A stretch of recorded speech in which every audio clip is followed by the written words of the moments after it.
I'm a human being. God damn it. My life has value.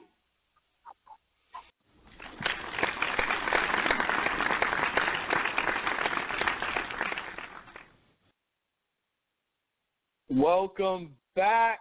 Welcome back to In Black America Radio. This is your host, Rasta B. And today's date is May 12th, 2017. So today's show title is Gayngsta with a Y, praying with the E on your boys. That's the main topic. The side B part of the topic is 80 babies. Y'all need to grow the fuck up. It's time to grow up. You're not children.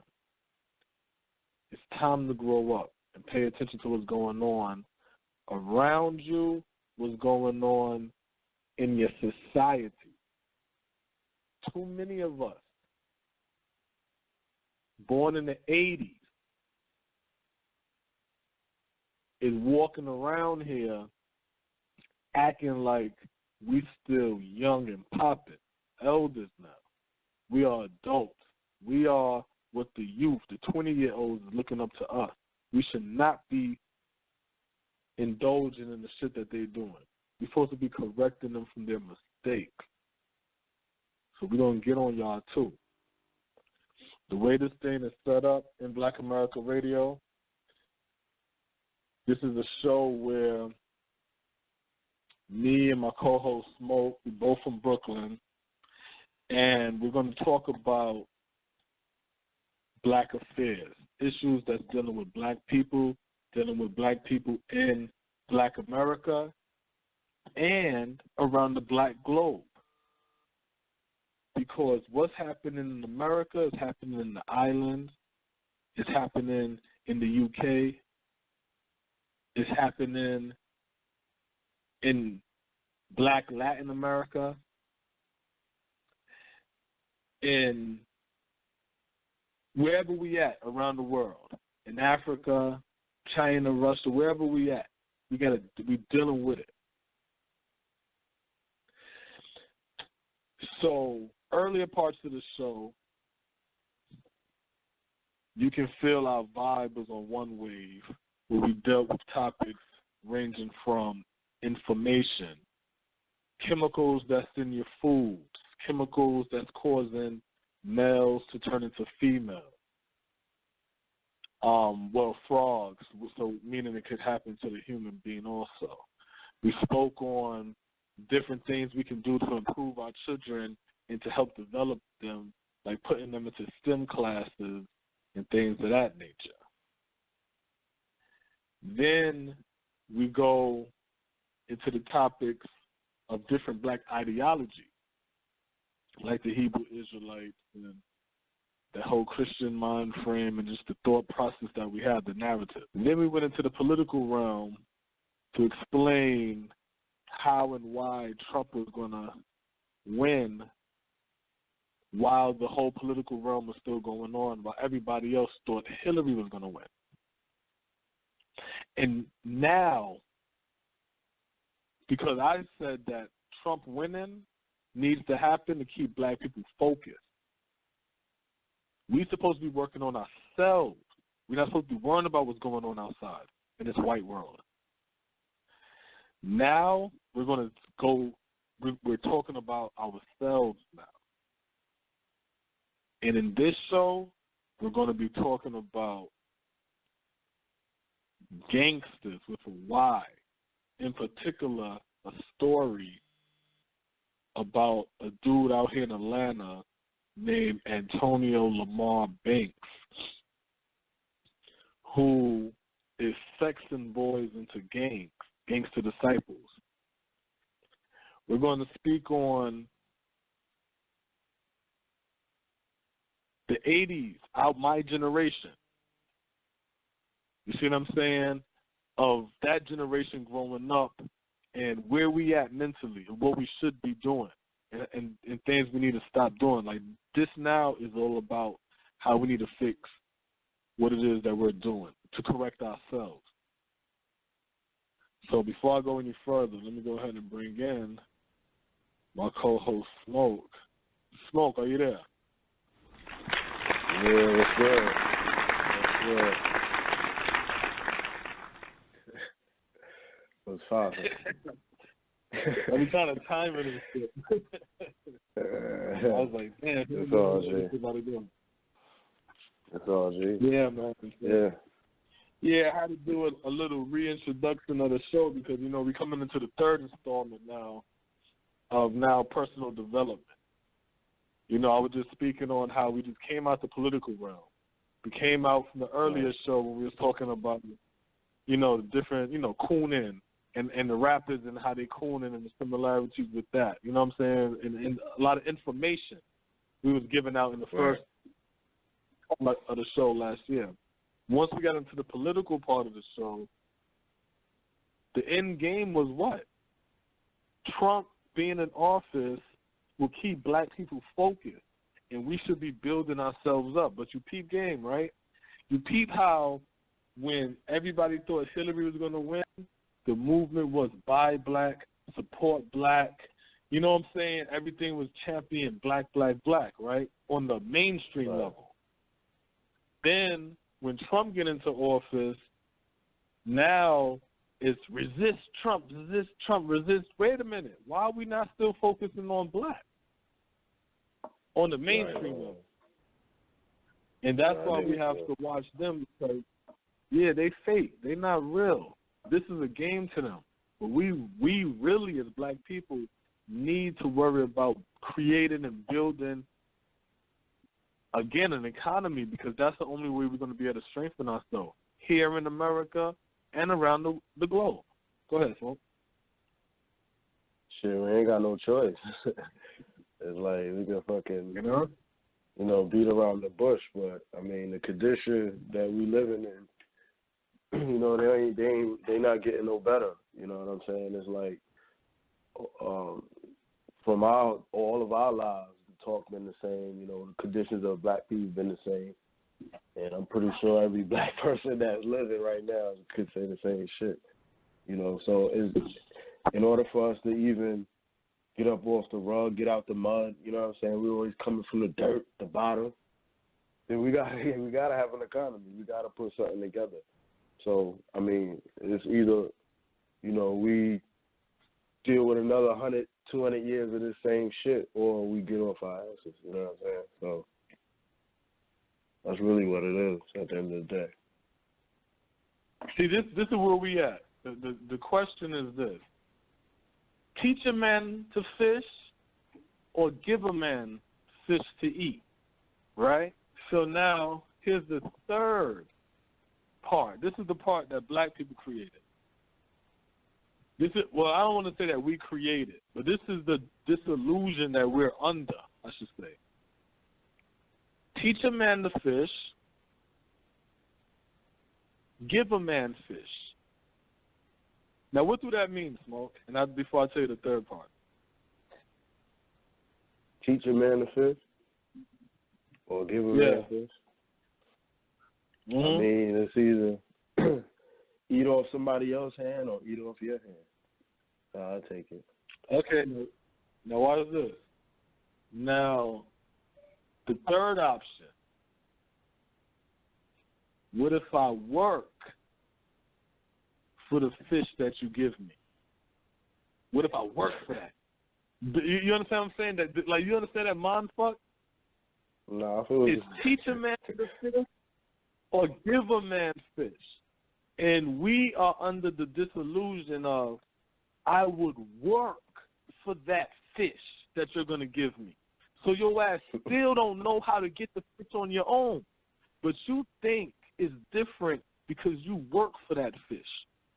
You see what I'm saying? Right. So because now I sit here and I watch Master House and I get a check because I go to work and I get a check.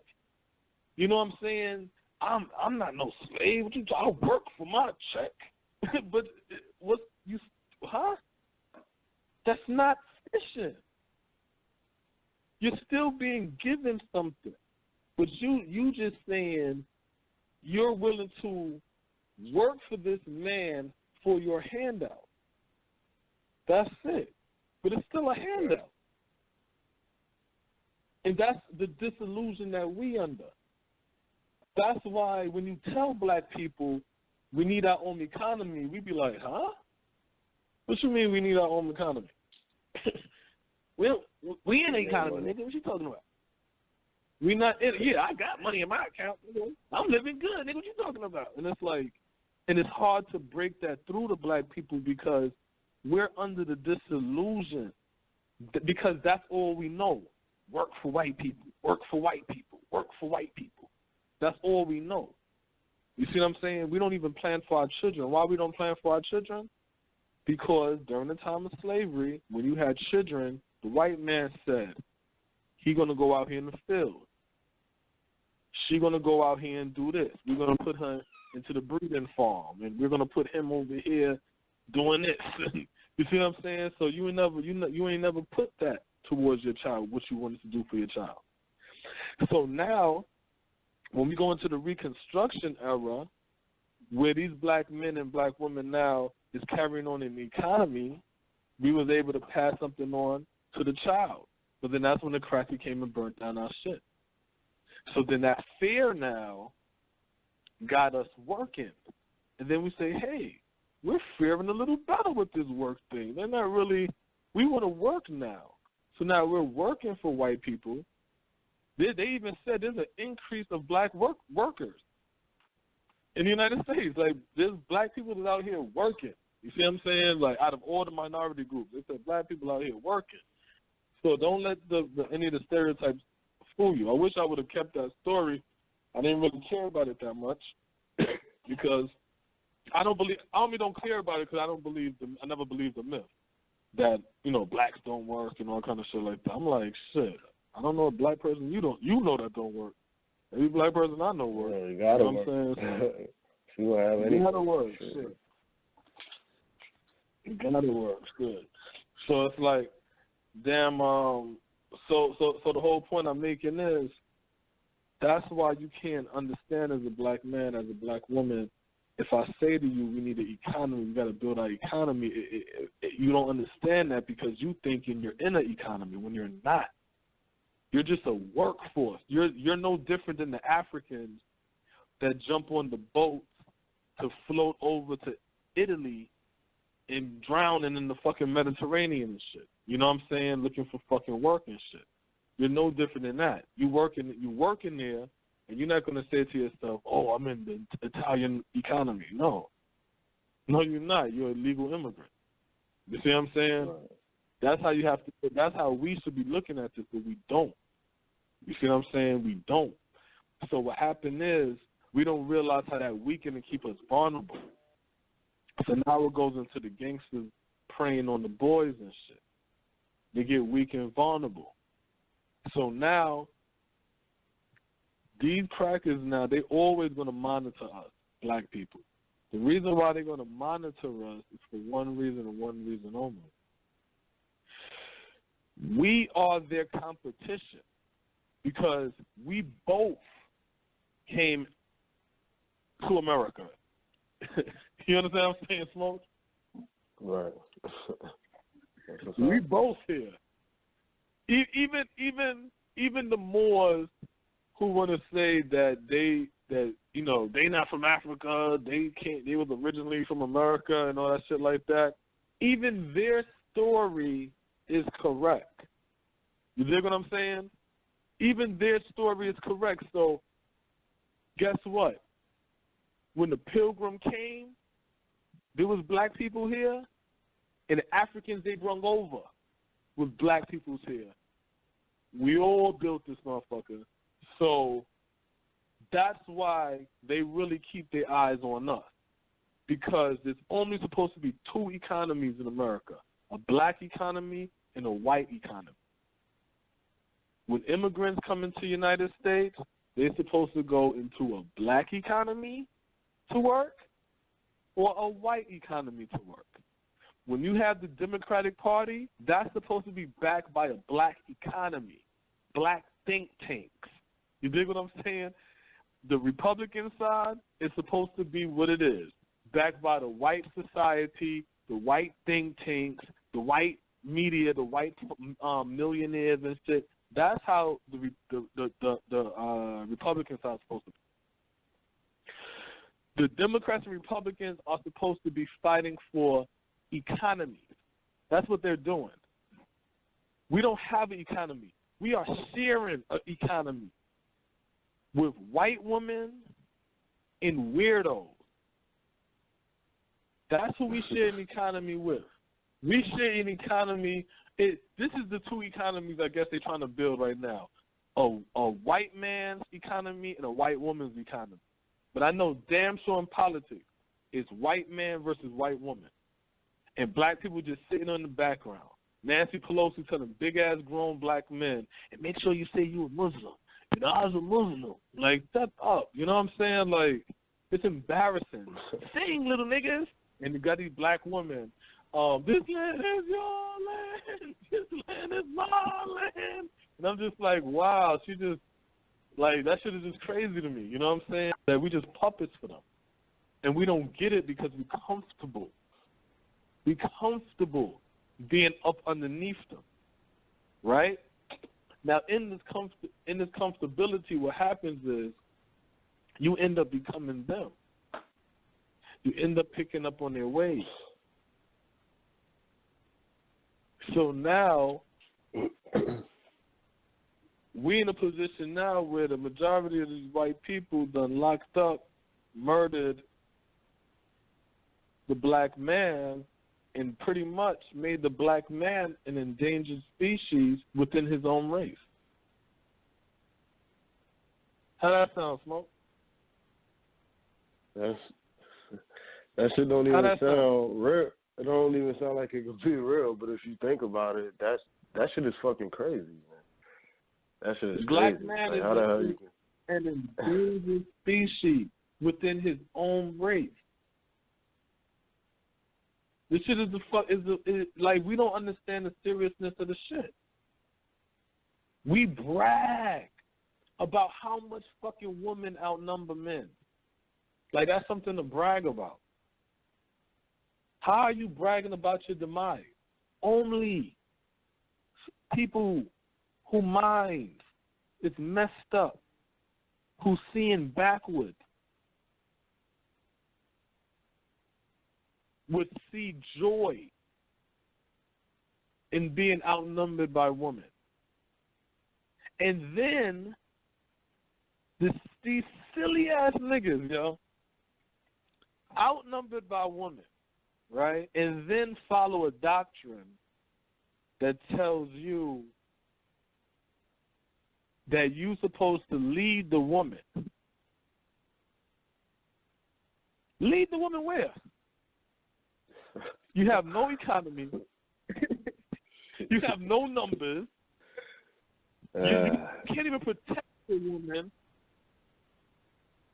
It's like, what the fuck? All of this shit got to change. And then on top of that, now we got our boys now getting preyed upon by gang leaders who's sexing them in gangs. Right? That's in Atlanta. Let me tell you how wild Atlanta is, yo.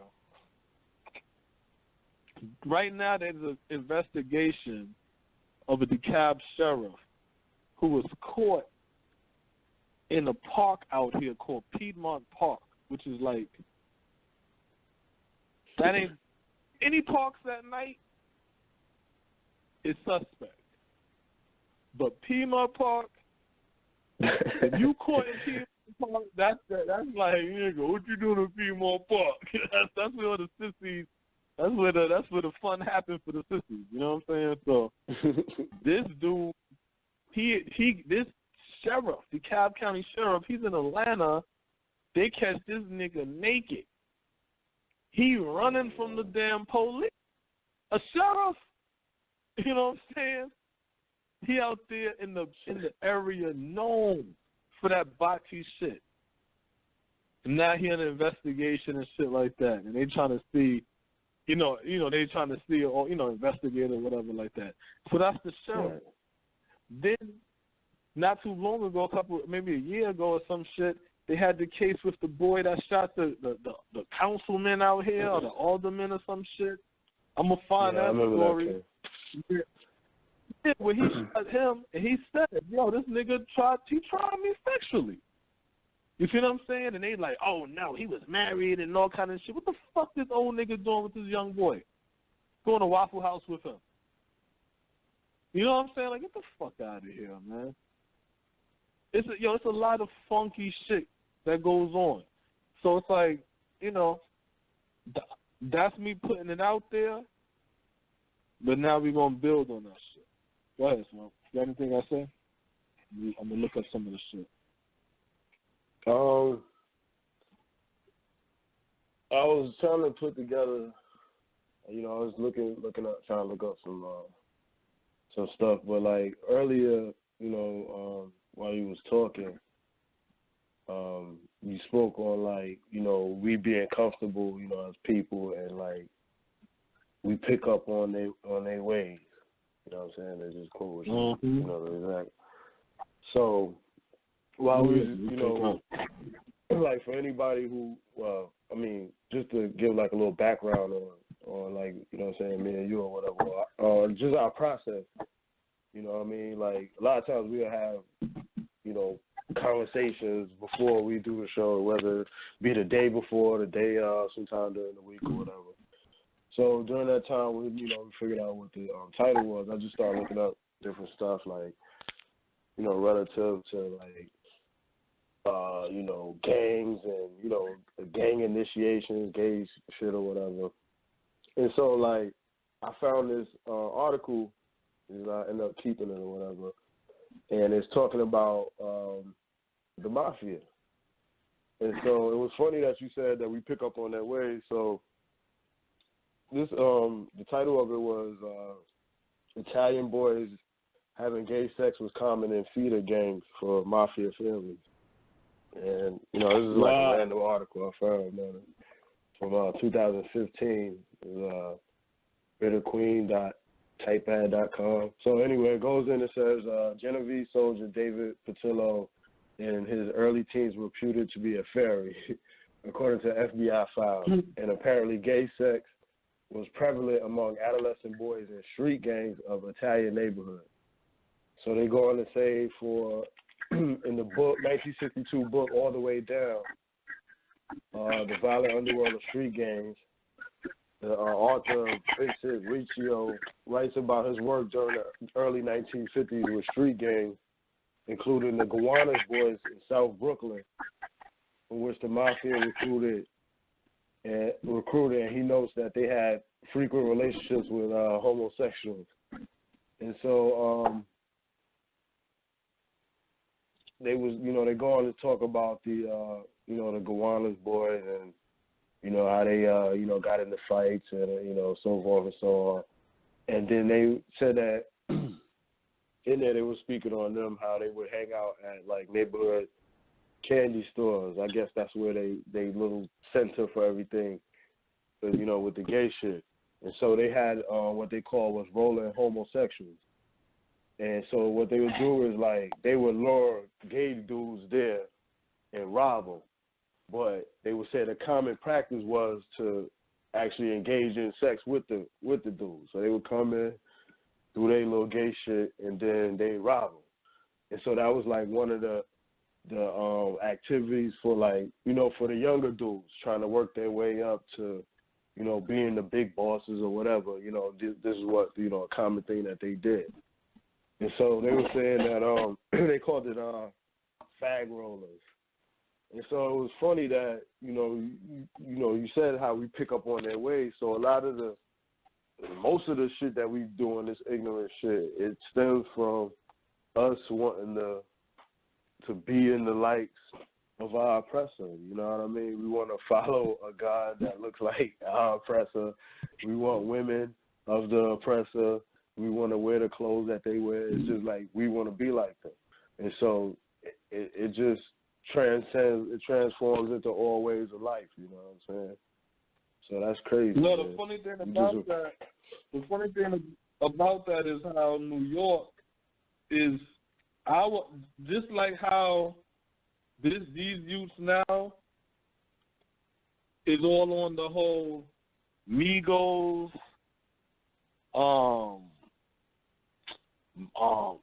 MS-13 Mexican shit. You know what I'm saying? Like I got a Mexican connect, Chapo shit. You know what I'm saying? We were on the Italian Gotti, Mafioso. You see what I'm saying? We was on the same shit. Now, you saying how the gangsters, the mob niggas from the area, but people, you saying how them mafia niggas was involved in gay shit, right? What you hear black people, yo, this shit like the black mafia. This is the junior mafia. This is the this mafia and the that. Guess what? Because let me tell you, my philosophy is this. Oh man. Anytime there's man worship, there's homosexuality involved in that shit. Straight up. Anytime there's man worship, anytime you got somebody, anytime you see a man say feminine shit, say weak shit, non-masculine shit, that should be a offense as being a man. You see what I'm saying? When you seeing guys walking around with purple hair, and you know what? Before we go all deep into that, let me go into the gangsters. Wait, was there a point for me to say all of that? Because if it was a point, I ain't going to lose it. Because what I'm about to say is, like, when you hearing men and shit, something's fleek, or, you know what I'm saying? Like, no, yo, that's supposed to be a offense. Like, yo, what the fuck wrong with you, nigga? You're supposed to get checked for that. Because what happening is we letting a lot of weak shit happen. And when we letting a lot of this weak shit play out, what happens is our children suffer. Our little boys and our little girls suffer. Because what happened is this. What happened if you get tricked and you get fucked around and you go to jail? Your children is out here in the world around suckers. You see what I'm saying? That's what I agree with what my son is saying. I just don't agree with that. He want to just target Troy Ave, though, you know what I'm saying, but want to give everybody else a pass for doing the same shit. I'm like, shit, say is wrong. All of that shit is stupid and wrong, right? But what happened is when you don't check that shit, what happened is you allow a lot of that sucker shit to go. So when the sucker shit goes, what happened is you got boys now that look up to the shit, emulate it, or follow it. So now you got a situation out here, you know what? Yeah, let me go into the story. I'm about to twist the left, but let me go into the story. We got a story out here now with where is that? There we go. With this little fucker out here in Georgia, he a Gayngsta Disciple member, 25 years old. This nigga name is Antonio Lamar Banks. Antonio Lamar Banks with an S. Was arrested on Thursday in Georgia in a child sex abuse case. Banks held a boy under 16 prisoner and tried to perform oral sex on him, cops say. The incident allegedly took place in a gang hideout in the suburbs south of Atlanta.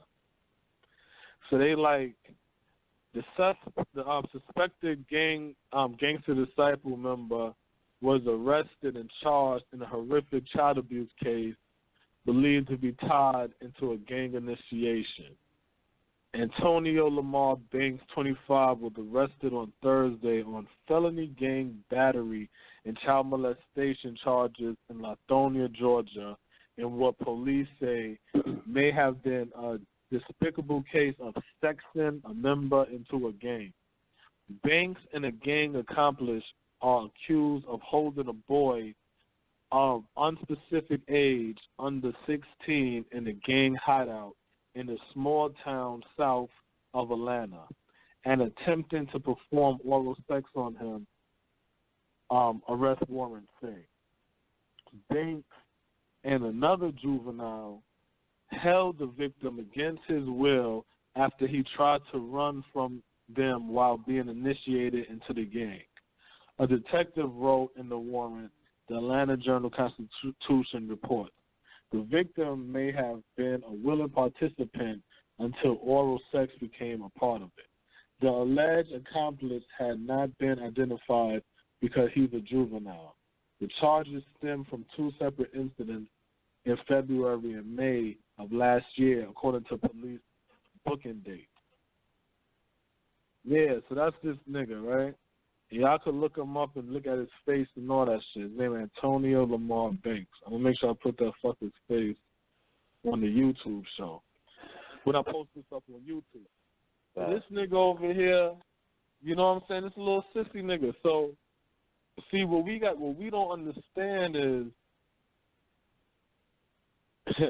the whole game is fucked up. So,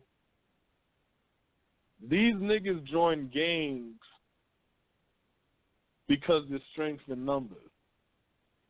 You see what I'm saying? If you got these niggas fucking with you and you it's a small number and shit and you can't handle that, then you're gonna you might form your own gang and clique and shit just to combat them. You know what I'm saying? It's all about strength in numbers type shit. Because these are just broken niggas. That's why they clicking up together. So This nigga now decides that he want to join the gang, so that's another problem. You got to wonder to yourself, all right, 16-year-old, what the fuck going on in your mind? What the fuck going on in your world where you want to now join a gang? So now that shows you that his house is broken. That's a broken child. So now you're a broken child. You goes now amongst these dudes that you looking up to. You thinking that these are some gangster niggas, but they is. They gangster with a Y. Gayngsta. You see what I'm saying? So now they bring you to their house to jump you in, and now they want to have sex with you and shit like that.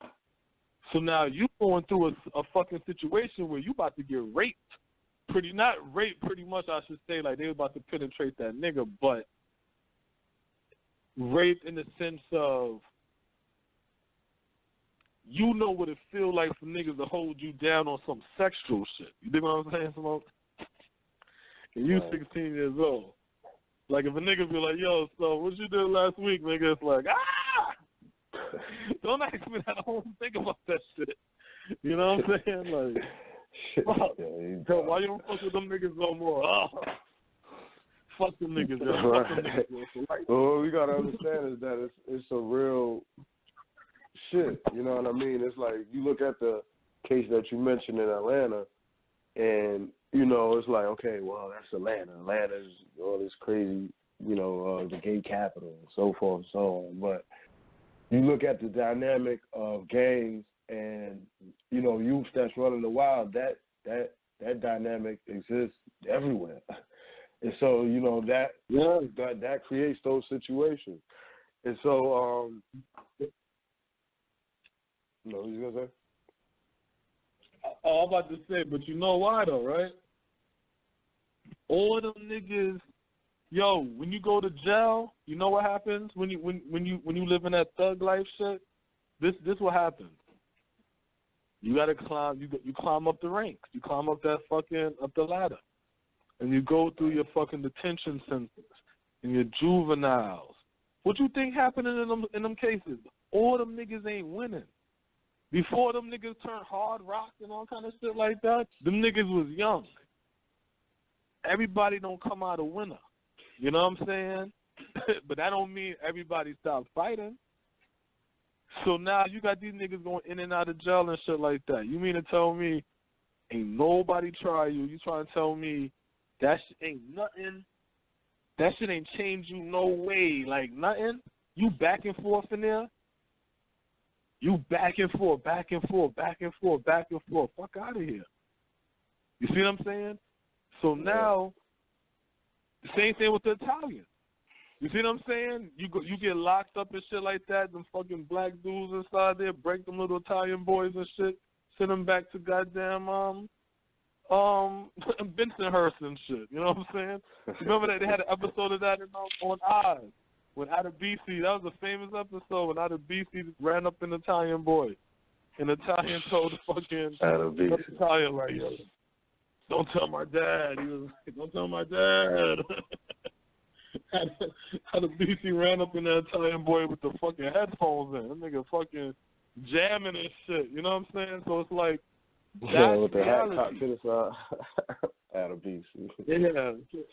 So that's reality. So what happens now is, and I ain't saying everybody lose. You know what I'm saying? But what I'm saying is everybody ain't winning.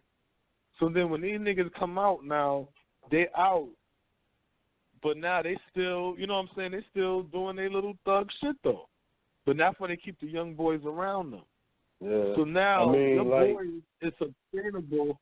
Now I'm just saying, your boy is sustainable now to a hurt nigga. Or somebody who, when they in damn prison, they getting fucked. They a goddamn pincushion. And then they come out because they weak in prison but strong in the real world. You know what I'm saying? So it's like, so now they hanging around weak people around them, and now you can make them do on that African Bambaataa shit. You know what I'm saying? Where you can now get these weak niggas, and it's like, let me, and you grabbing on the dude, and you like, oh, he ain't really doing nothing like that. Let me try a little further. And it's like, damn, what the fuck going on? Now, you got situations now when the boy, now let's say something happened to these boys and they come home now. You think they're going to tell their mother? You think they're going to tell their father?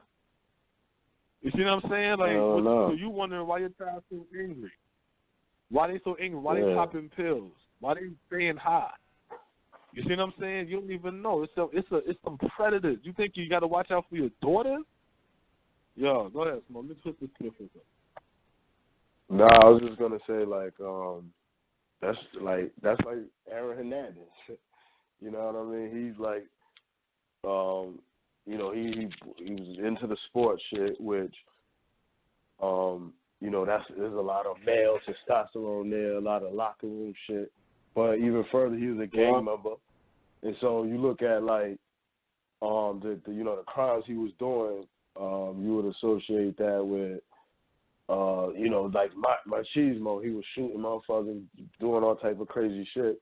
But then, like in his, he if you don't know the story, he hung himself in jail, and like now they're associating him with another gang dude on some gay shit, like that was his lover. And then they was going back into it, like the guy that he's guilty in, well, he's dead now, but his case where he got guilty and went to prison when he killed what's his name, Odin Lloyd, where he murdered Odin Lloyd as a black man. They're saying that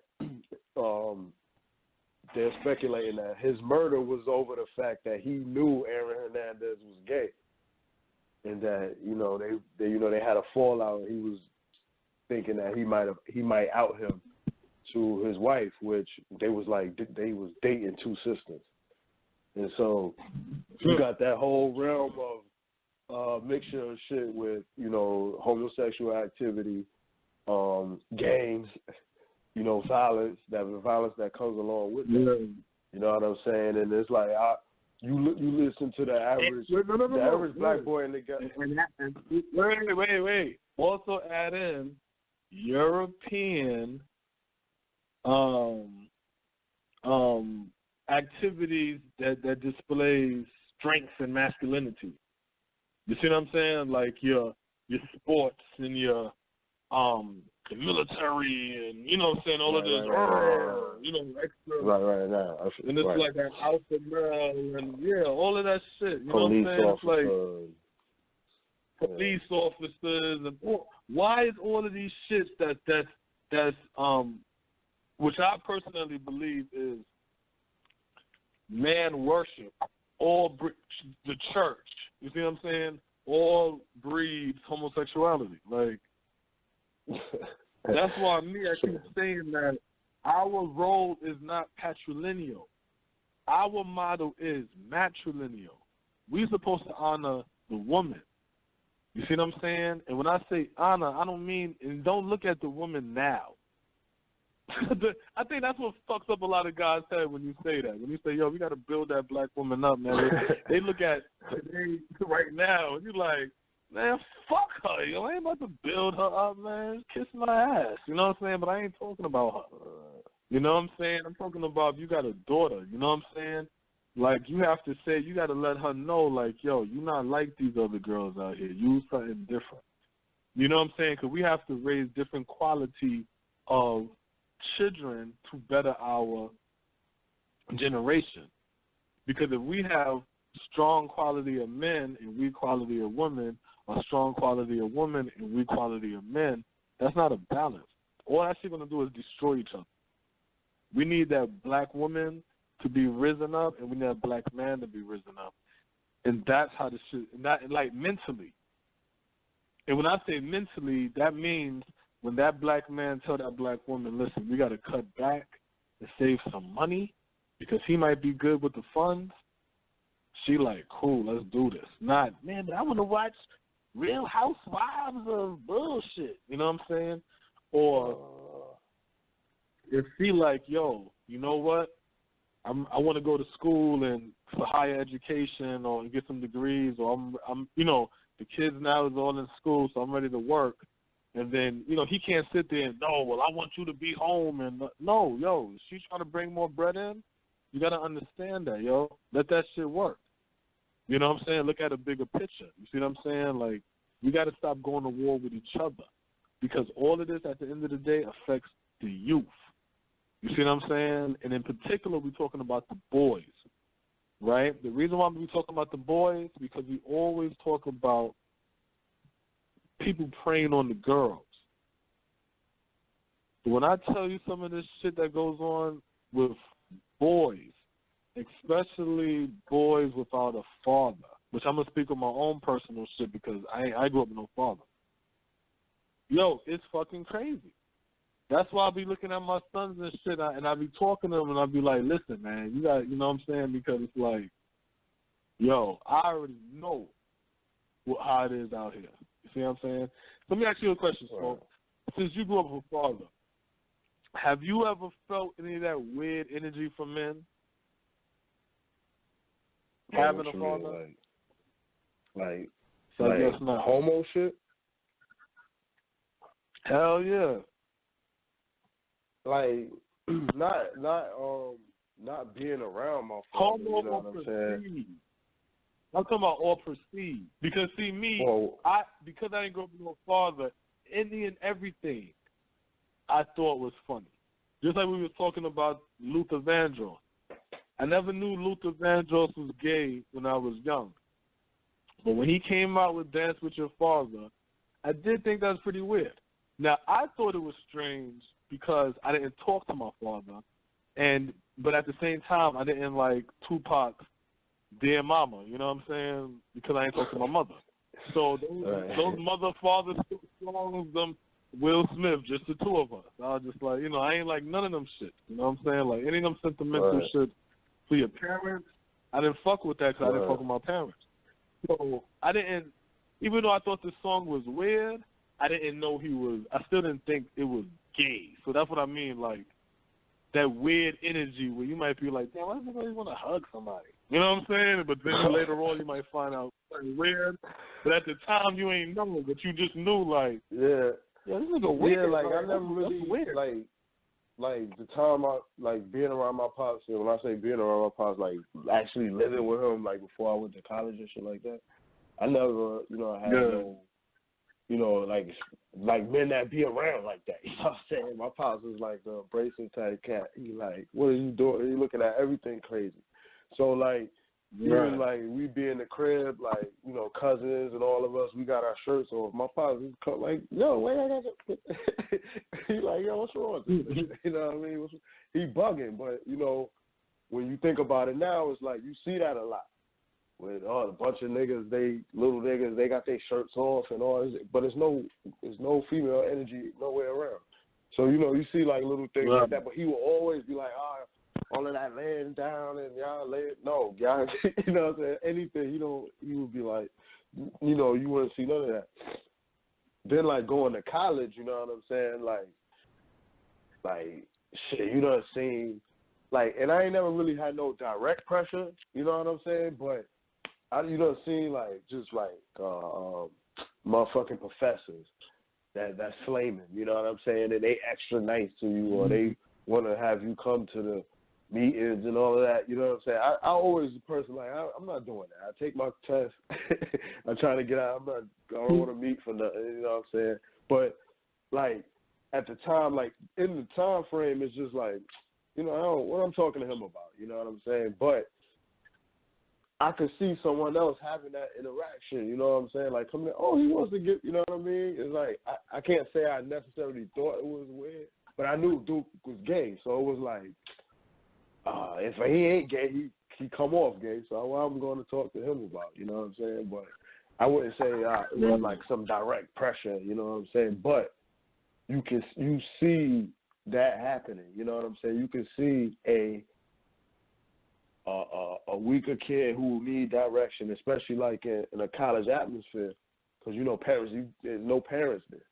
Parents send you off, you want your kids from out of town or whatever. And, that's an opportunity to pray. So we even say, like, gangster shit, and that's kind of like the premise of the show. But, we just got to watch our boys in general, because you got the sports lane where that's happening. When you look at, like, Jerry Sandusky, his son, or some other shit, too. So this, it continues. And so, you got so see this. Because it's the gangs that you got to watch out for, but we don't want our kids in gangs.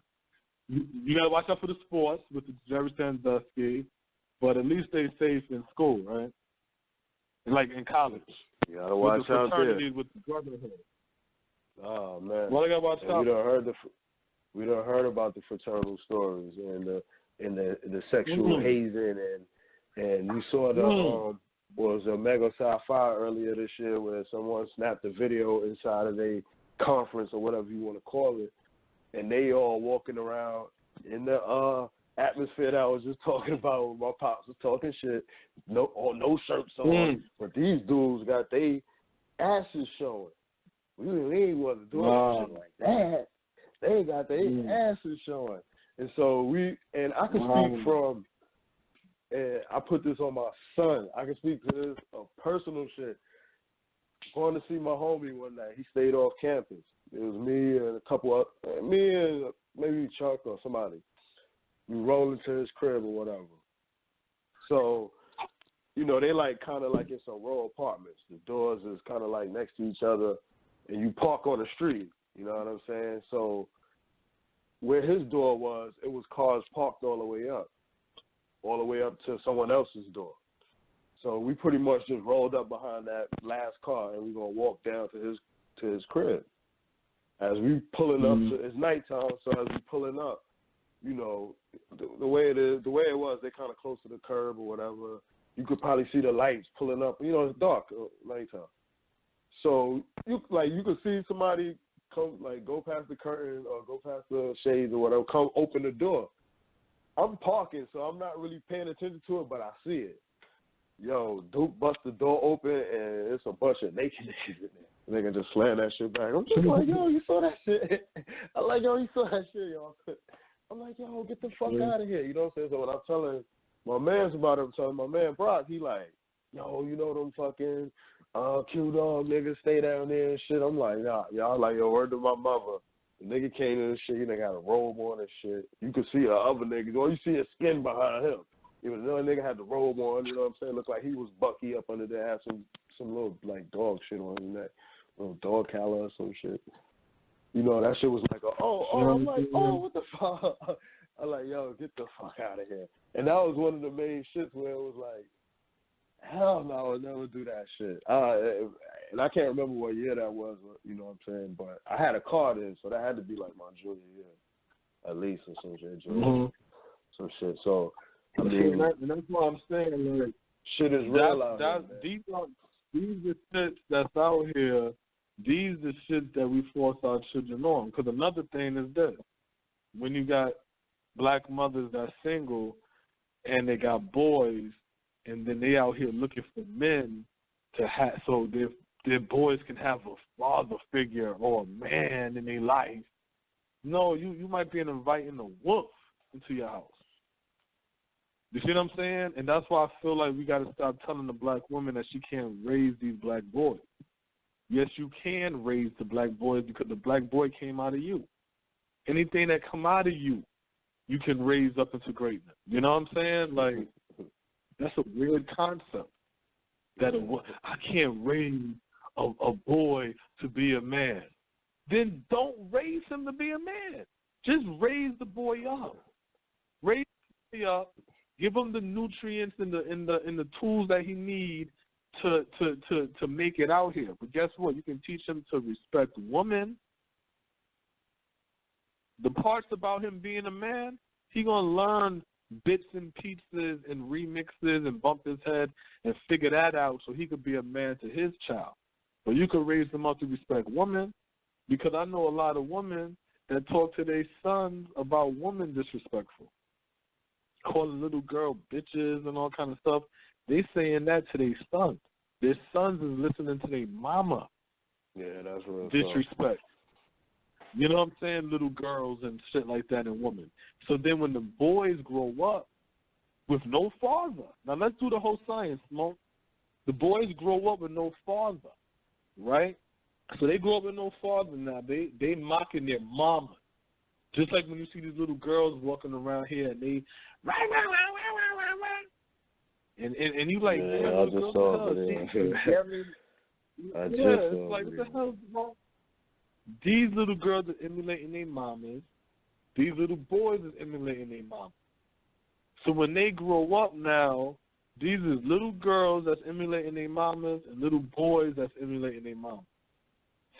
But then we turn around and say the little girls are supposed to follow the boys. But these boys is lost. Yeah. So now they're carrying on the idea of what they think being a man is on what they see on TV and listen on the radio. That's why it's bitches and hoes and hitting girls. I hear too many times, about boys hitting girls, and it's like this. Yeah, so my girl, she hit me, so I knocked her the fuck out. You think I was wrong for that? And I'm listening to this shit on the radio, and I'm like, are you serious? Are you serious? Yeah. Yo, there was a time. I was gonna say you mentioned music, man, and that gangsterism and homosexuality is going through the music. You know what I'm saying? Because guess what? If you put your hands on a woman and you calling her all kind of bitches and hoe and everything that come out your mouth when it comes to a woman is that bitch, that hoe, that bitch, that you gay, nigga. Just say you like men. You know what I'm saying? Because for you to hate women that passionately. And those are the straight dudes, because, I mean, literally, they have the gay niggas who in gangs, like you look at, like Young Thug.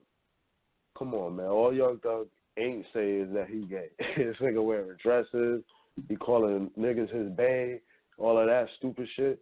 But he's openly a blood. Openly a blood. Nobody said that he's not. I've never heard nobody say that he ain't no blood. So then you got the gangsterism shit, and this nigga wearing dresses. I was looking at this other dude, what's his name, like King or some shit. Like, I think his nigga name is King or some shit. They show him chilling with some some transvestite joint and he bringing her off the tour bus like turn around baby and doing all of that.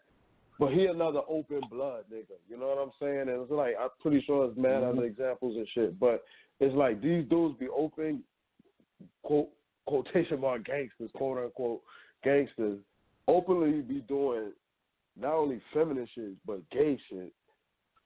But then look at this.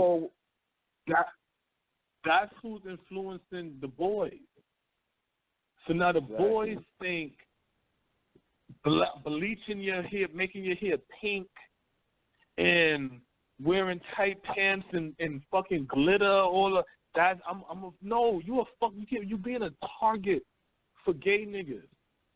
Let me tell you, when I was young, I grew up in the 80s. Holy T-shirt, Jamaican, rude boy posse, you know what I'm saying? Bad man type shit. Like, it was prideful to have a scar on your face type shit. You know what I'm saying? These pretty niggas. Rude boy. Yeah, because you know what? The whole shit was, you bored your fucking face up so tight. You never wanted to smile in front of another nigga. Like, you know what I'm saying? Because the whole shit was, ain't nothing sweet over here. These niggas is like ghetto Kool-Aid. A whole bag of sugar is in their tank. They come out, pink here, yellow here, they prissy, and all kind of just like, how the fuck is you talking? And then got the nerve to, bitch, hoe, tell this bitch. And I'm like, why are these gay niggas out here disrespecting the black woman? And then you got niggas cheering and championing this shit on. And you know what I'm saying? This shit's crazy. So, you know what I'm saying? But hold on, we got a caller right now. 864-340. What's your name and where you calling from? Peace, love, and black power, black African family. How y'all doing? This is Equanese, your brother Equanese. What's going on, bro? Everything's all good. Yeah, everything is all good. I'm just listening. Peace, family. Just listening to what you guys are saying, and I guess we've gotten away from manhood because even now, as I'm looking at hip hop, I know there was once upon a time a place where I could say, well, man, our organic form of manhood was in there, and it was a better form of manhood than what we see. But now that I'm seeing that, even when we say hip-hop belonged to us or hip-hop came from us, when you look at the commercialization, when you look at the actual lifestyles and some of the cultures that are oftentimes embraced or embedded inside hip-hop, that's the thing that comes from us. But a lot of times the marketing and the over-commercialization of hip-hop, that doesn't really belong to us because we don't have the businesses, we don't have the tools to market. Name me one popping black record label where we are popping out all types of artists. I think we had some in our past time, but none like Master P. But that's very rare. So basically, we don't control the image right now. So what we're seeing is a white man in black face, rightfully so, because we are constantly still being slaves for him. We're still dancing for him. We're still doing whatever he says do in order to get that check, in order to get that paper, in order to get that, whatever this the materialism that these guys oftentimes promote. And what they want, and even as we were talking about the overly feminized young brothers, I want to look and point the finger at those overly gangster brothers as well that want to rape women and beat women up, and it all comes at a price when we don't know who we are as Africans. We can say we black, we can say we this. But we are African. Us being African through our genes is the very thing that makes us black. And when we attempt to be black, or when we attempt to be, red, or whatever we say we are other than the African, we are only basically falsifying an identity You feel what I'm saying? We're only masking who we really are, and who we really are hasn't been defined yet. So that's like, while you're trying to define who you are, you want to go ahead and put some other shit on top of that. That's only kind of creating more of a problem. So I do see, you know, this thing that we're dealing with, and it has become, because we haven't seen many men in our community. A lot of our brothers don't know what manhood looks like. So guess what? While mom is at work, you know, the brothers are drawn to the TV. The brothers are drawn to what they see on. So we have no filter. Our brothers don't have a filter of a man that's there that's telling them, hey, man, don't go this way. Don't do this. It's becoming popular now where even the hardcore people, they Young Thug, I done heard so many people give him credit and he's a gangster and he'll kill you. But this is the dude that wears the dress. Like, he can't never be a gangster in my book. Like, I mean, you know, so I don't even listen to his stuff. I wouldn't listen to, I don't care. Jay-Z, my favorite rapper. If Jay-Z had a song with Young Thug on it, I would never listen to that song. I do not support Young Thug. And one thing that you said, brother, that I do agree with, and I'm glad that you did say, is that you're saying that there isn't manhood out here. Because it kills me when I keep hearing guys say, nah, it's men. No, we men out here. No, we not. Because if we was, this shit wouldn't be happening. And if we admit to that, now we have something to work on to build upon. But if we keep thinking that we are moving as men, then we're not going to see nothing to correct. You know what I'm saying? And we have a lot of correcting to do. And I think when we're honest with ourselves, brother, when we are honest, truly honest with ourselves, we have to raise our hand and say, man, that we are just even finding ourselves as even, you know, having an identity through an African aspect. We're not talking about the alpha male, because like the brother Nalaborn Allah, you know, he said when you were defining yourself as an alpha male, you're a fucking African. You were here long before the Greeks came. How can you utilize Greek terminology to define an African? And whenever you do, you're going to be setting up the end results. You're going to be accommodating the lifestyle of that what? A Greek. You understand? So therefore, that's why we do the same shit. We too much. So many times we look and we try to compare. We utilize European standards as the template, rather than looking at and I say for me, myself, I'm almost 40 years old, and I'm like in some of the primary stages of learning myself through an African context. This is where rites of passage come into place.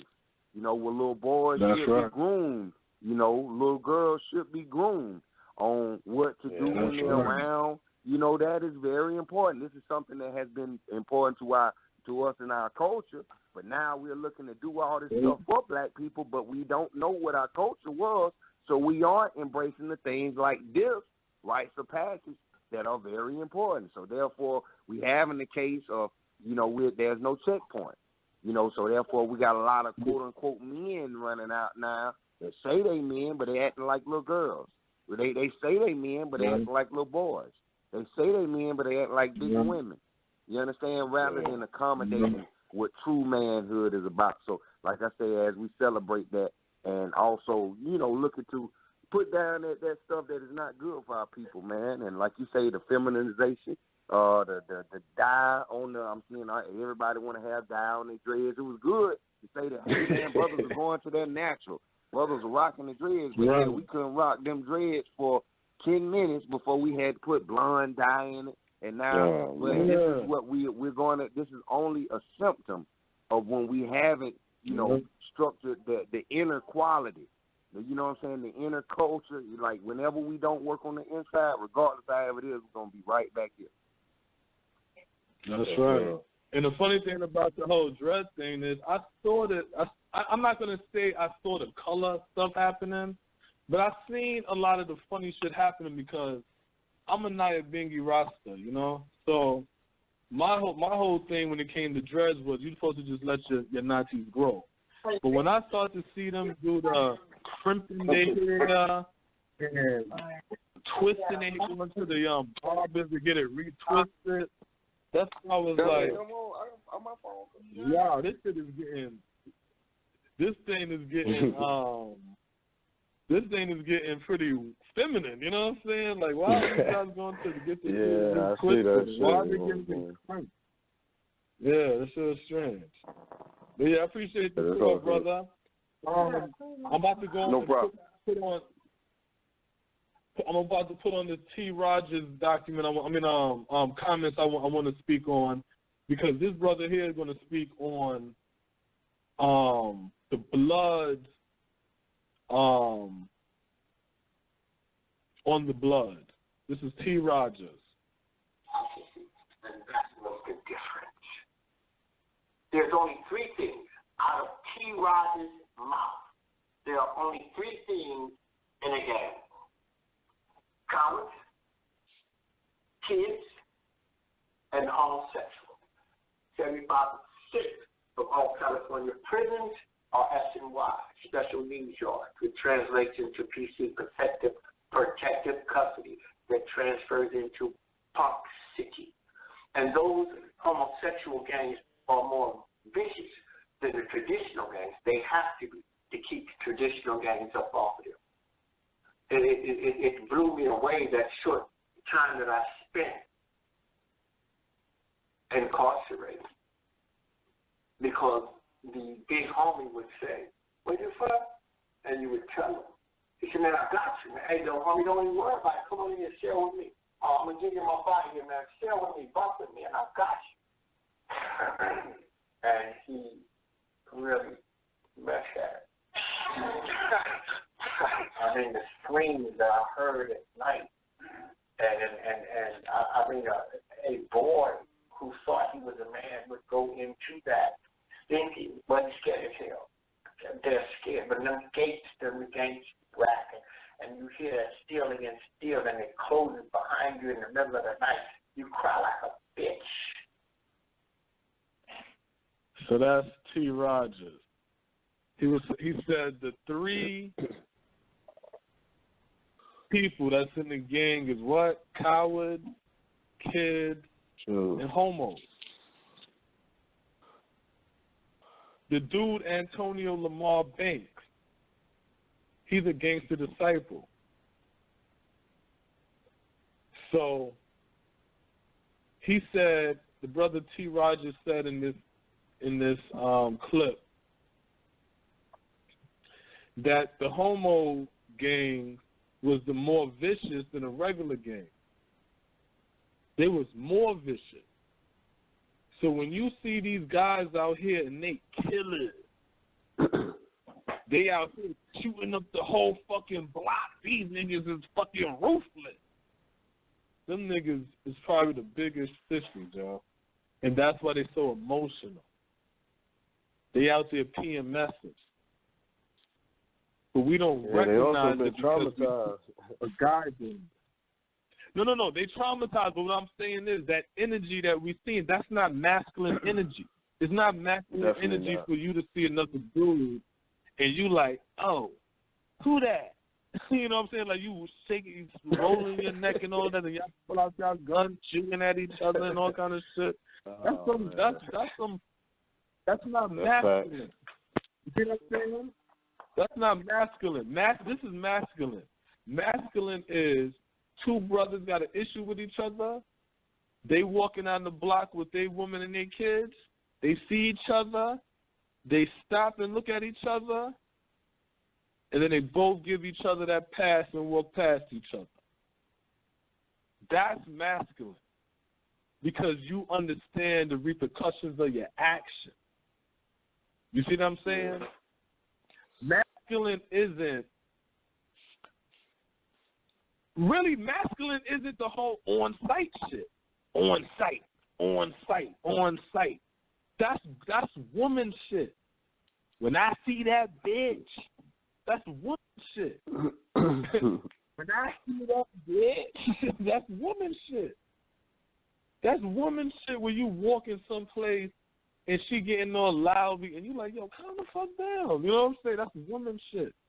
I'm watching Corby Holcomb with and D-Ray on the Jerry Springer shit. They got the girl who's a dyke, but she's supposed to be playing like she's a dude, Yo, she's the one jumping up in Corey's face. She the one talking all loud. She the one bucking and acting all, you know what I'm saying? And Corey looking like, yo, just sit down. Yo, I'm not about to fight you, yo. Like, she picking up chairs, trying to throw it at him. But if that was a real dude doing that, we would say, oh, that nigga buck, that nigga hype, yo, that nigga gangster, that nigga came up there, yo, he just jumped up in that nigga's face, picked up the chair, threw it. But that's a woman action. That's a woman action because as a man, you're supposed to have control over your emotions. As a man, if you go back and look at those Malcolm X, Martin Luther King, 1960s debate, you might hear people say slick shit to one another where they disagreeing, like Malcolm hitting them Christians back and forth, like, what about boom, boom, boom, boom? And they'll be like, I understand. Okay, and I understand that also, but they don't get mad and be like, nigga, why the fuck you keep on? No, you have control over your emotion as a man. You see what I'm saying? But because the whole order of being a man is out of order, because we're an extinct gender in our race, the black man, we are an extinct gender in our race, the black man. We couldn't uphold the rules and moralities of what it is to be a man. So now we allow homosexual men, the Snoop Dogs, bitches ain't shit but hoes and tricks, to infect our minds, and then we break down and disrespect our women. And just like Tupac said, you're going to raise a race of babies that hate the ladies. Machiavelli. You see what I'm saying? But we didn't get it. Because when you live in righteousness, you don't really believe that crazy shit going to happen to you until it happens. You know what I'm saying? If you sitting in a time where people is doing heroin but the community is still strong, if you find out, yo, niggas done lost their mind on crack, you like, crack? How the hell people lost their mind? We wasn't into drugs. And we're like, listen, man, we lost our economy. How we lost our business? How we was able to work? We were working for white people. Why would we be working for white people?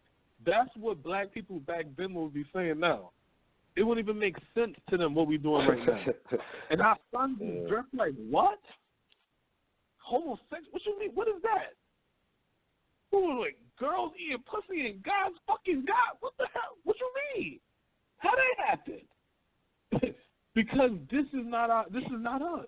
But a lot of this happened because of that, the crack era, when they incarcerated millions of us, took millions of fucking babies out of black America and put them into the system for adoption, quiet as kept.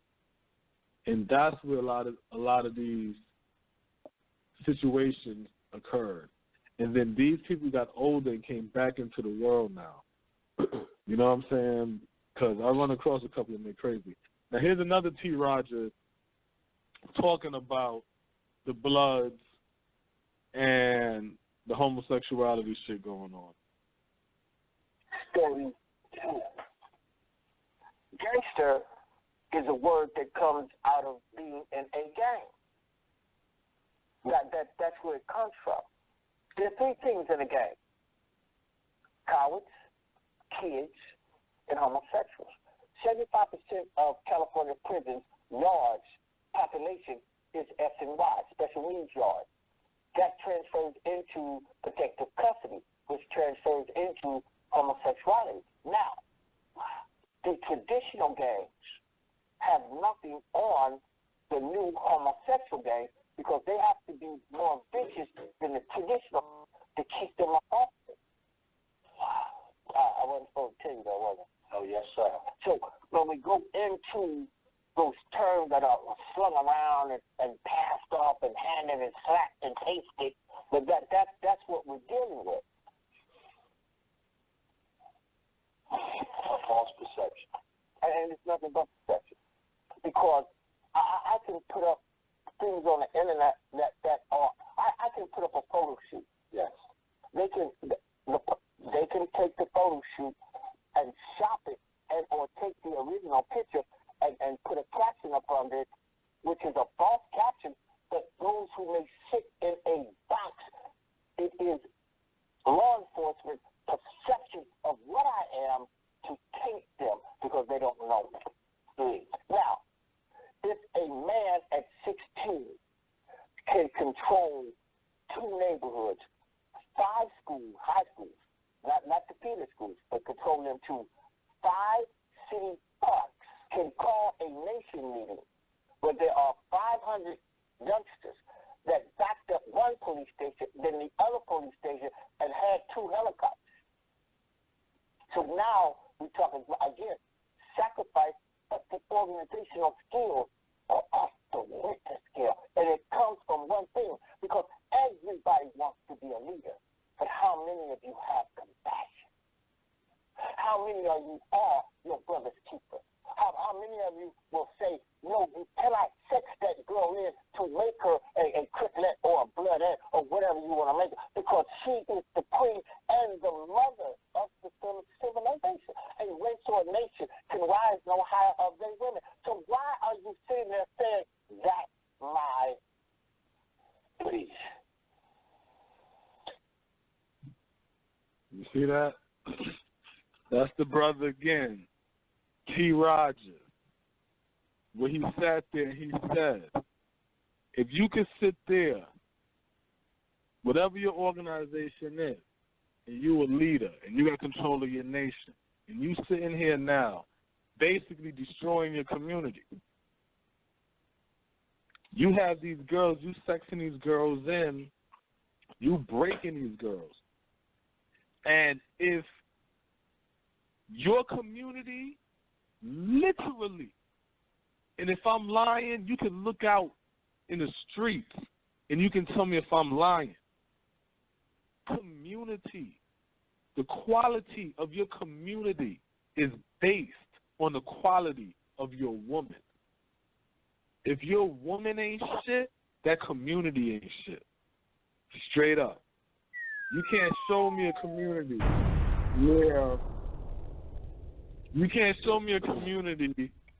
where the quality of woman is high and that community is falling apart. Mm-hmm. Jamaica, for example, right? Homosexuality. Anti-homosexuality. Jamaica at one time was pro-black at one time. Then they started getting into the bleaching. Then they started getting into the fashion. And getting into the style and all that shit like that. So slowly they start weakening it. Then the women too, them start getting real raunchy and all kind of shit and lowering themselves. And the lower the woman got in Jamaica, the lower the activities got in Jamaica.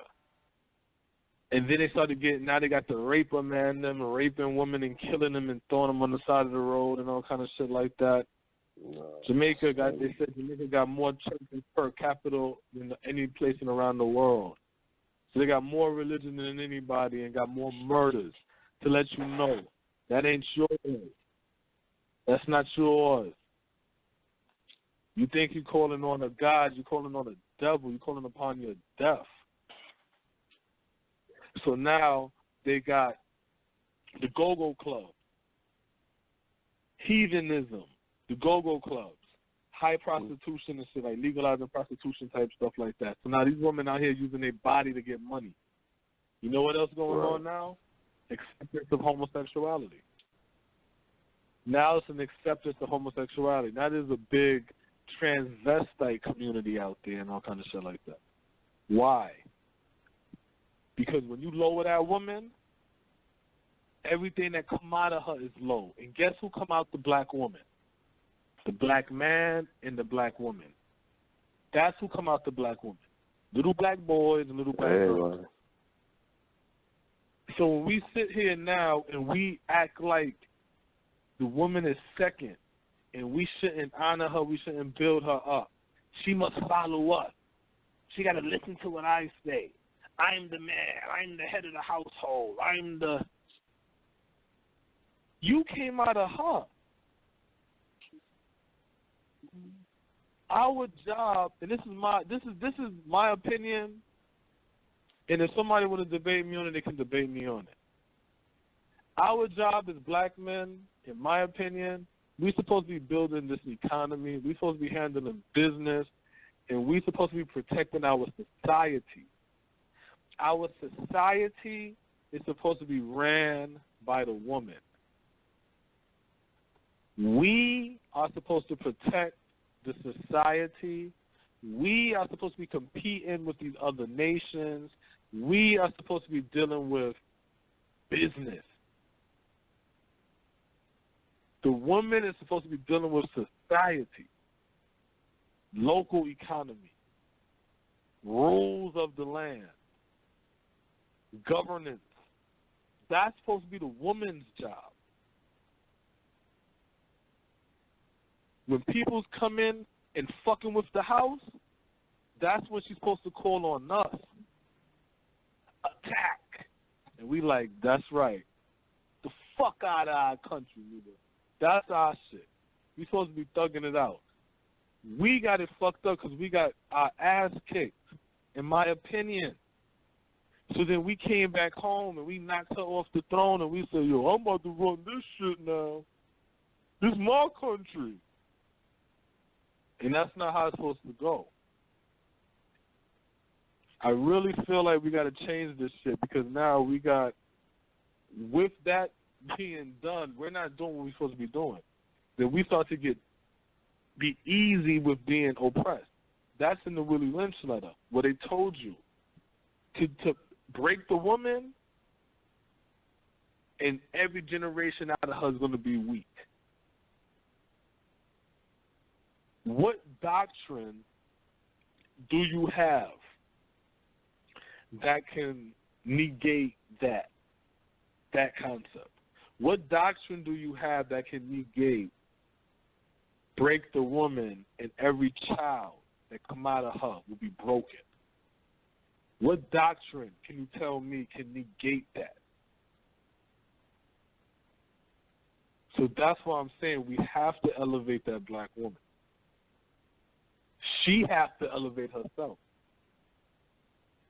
We cannot hold her down. We have to let her fly and stretch and be the greatness that she is, because that's the only way for us to produce stronger children. If we keep her down and keep her thinking that she's nothing unless she's following a man, all she's going to be doing for the rest of her life, like a chicken with her head cut off, is following men. But here's the kicker. She's following men who was raised by women. So what the fuck are we talking about? She's going to be following men that's raised by women, and not strong women. Weak woman, just like this woman is a weak woman. So that's the purpose why we have to elevate these women. That way, when these babies is coming out, they can be better quality. These qualities, I heard black women, deaf, blind, and dumb, tell me she have a son, she have a daughter. She told me she teaches her son, if a girl hits you in school, you hit her back, because I don't teach my son to get hit by nobody. I said, what? She said, so you telling me if a girl hits your son, you what would you tell your son? I said the first thing I would tell my son is she probably like you. The second thing I would tell my son is this is the way you handle that situation. But what I'm telling him how to handle it is not going to involve putting his hand on the girl or beating her up or hitting her back. You see what I'm saying? So it's like, that's not a man I'm hearing tell me. That's not Smoke telling me, yeah, I told my son if a girl hits you, you better knock that bitch out. No, that's a woman. Yeah, you if you let her get away with it once, you're going to do it twice. You better backhand her ass. What's wrong with you, boy? 7 years old and more. Like, you know what I'm saying? Yeah, like, man, you get taught that shit young, man. You get taught that shit young. Now, how many girls you heard say that, Smoke? How many females have you ever heard say that? All of them. Like, all girls I know who got kids that got boys, they said, you know what I mean? They're going to say it in casual conversation. Oh, because that always comes up with kids, especially in the young kids. Kid hit me, they hit the kid or whatever.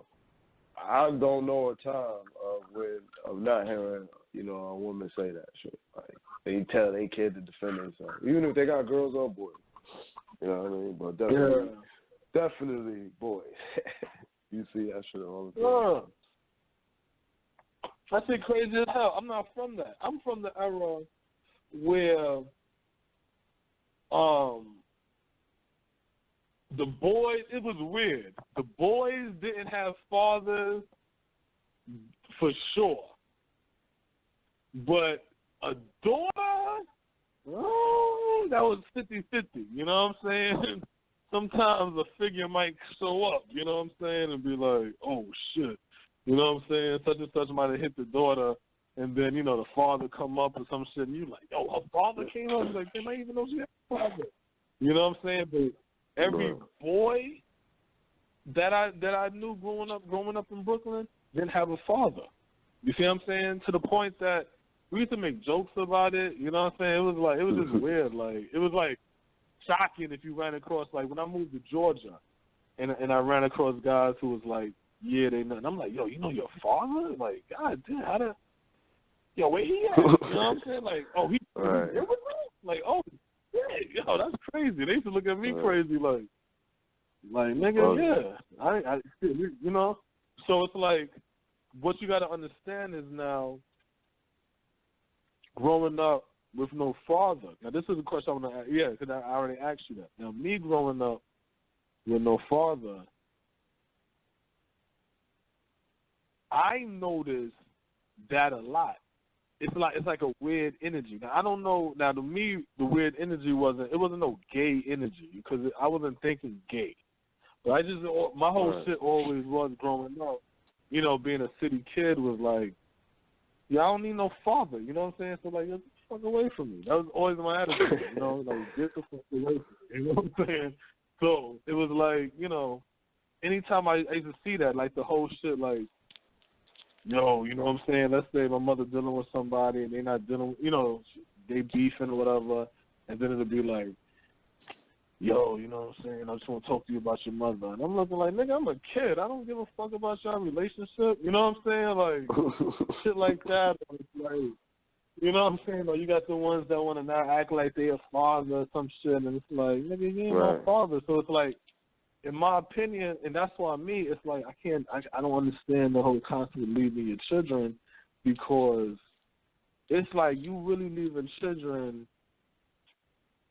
like, even though you left, you really kicked them out, if that makes sense. Because it's like, when I was a kid, I felt like I was out in the world. It wasn't no protection. It was like the roof is your father and the house is your mother. Like the wall and all that shit. Right. Like the structure. So then that leaves, and all you got is the skeleton part of your house. So you like, nigga, I'm out of here. And you thinking you leaving, but it's like, nigga, we ain't got no wall. People see us. I don't feel comfortable bathing. You know what I'm saying? People might break into our house. You know, and it's like that's how that shit felt. Like, ain't no protection. There's just a woman here with 4 kids. And I'm like, yo, this shit is crazy. And then I'm being told, like, yo, you got to watch your brothers and sisters and woo, woo, woo. You know what I'm saying? Yeah, so it's like. You got to be a man and shit. You got a man responsibility. Yeah, and you a kid. This is the stress that young black boys got to deal with, that nobody accounts for and talk about. So what happened is these kids now grow up. Yeah. It's crazy. It's crazy. You see that in the music? Then you got in the music. You hear that in the music. You hear that. You see that in the stories of a lot of these athletes. You see that shit in the criminals. They all had, and I ain't gonna say all, but you see a large percentage of the time where these big dudes who gotta grow up quick. Like your situation, not having a father, hell, not having a mother or a father, having siblings, having to go out in the streets and pay bills. You know what I'm saying, to make sure you got whatever. So yeah, I mean that's a common story, you know, for us. You know what I mean, for young black men growing up. Yeah. You know, being put in a situation where they at a deficit. You know what I mean? It's like they got to start at below zero, like the example you was giving last week and shit.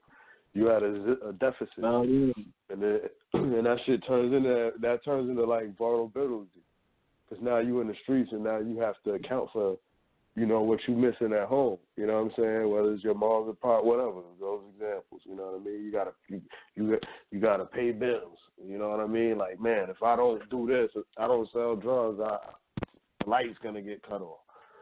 Or Mr. Ricky gonna come by and my mom's gonna have to service and get, you know what I mean? Whatever. You know what I mean?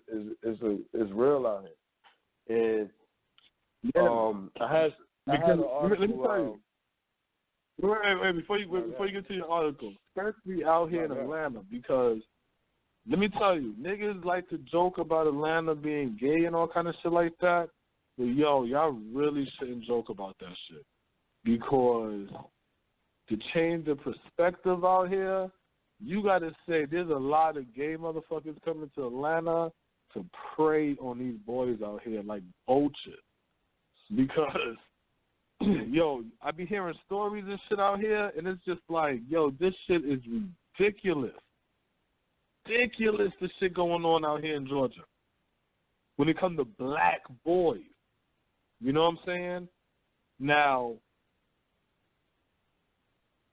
I'm about to say maybe because I feel like there's going to be a white mayor.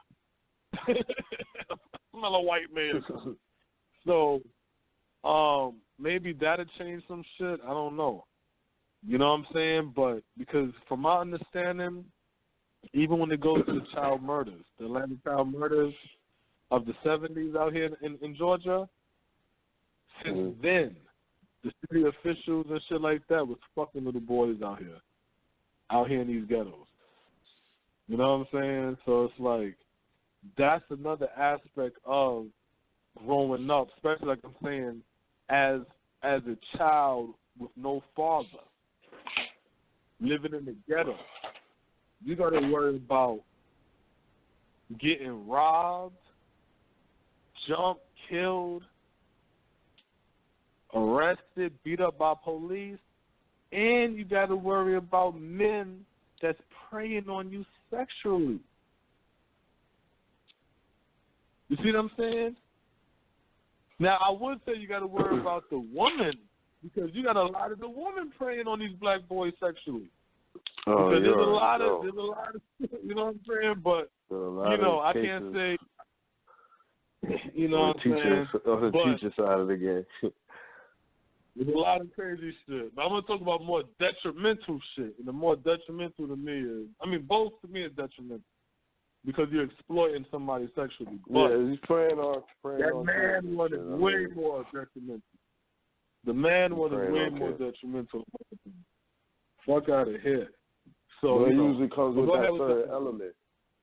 It just comes with a certain element, you know what I'm saying? It's like normally it's criminality somewhere in there. And, you know, specifically we talking about the gang. So, yeah, there's an issue with women. Women do be preying on it. Shit, a lot of men can tell you their young boy story of some OG shit, giving us some box and shit. So, you know, we know how that goes. But, you know, in terms of the criminality side, you usually see that more associated what about with the boys. I just thought about this. We got the Dekalb sheriff. He out here getting caught in Piedmont Park, fucking around and shit. His name is Sheriff Manning. Sheriff Jeffrey Mann. Jeffrey Mann, M-A-N-N. So you got this nigga out here in the park and shit, fucking around with boys and shit. I mean, I'm fucking around with the gay shit in the park and shit like that. And then you got gangsters trying to sex boys into their little gangs. So when you get sexed into a gang, guess what happened? You do crime. Guess what happened? You get caught by police. Guess what happened? You go to jail. Guess what happened? You link up with your clique. Guess what happened? You get in fucked. Guess what happened? Police know that you are a pincushion. So now when you in the street and these Jeffrey Mann sheriffs see you, what you think they're going to be doing to you? So you can stay out of jail. How you doing? You see what I'm saying? And that's the reason why when you sit there and you say to yourself, like if you ever looked at a crime, a nigga done hit a stray bullet and killed the kid, and they like, and he have a extensive record, and he's on bail for a murder already.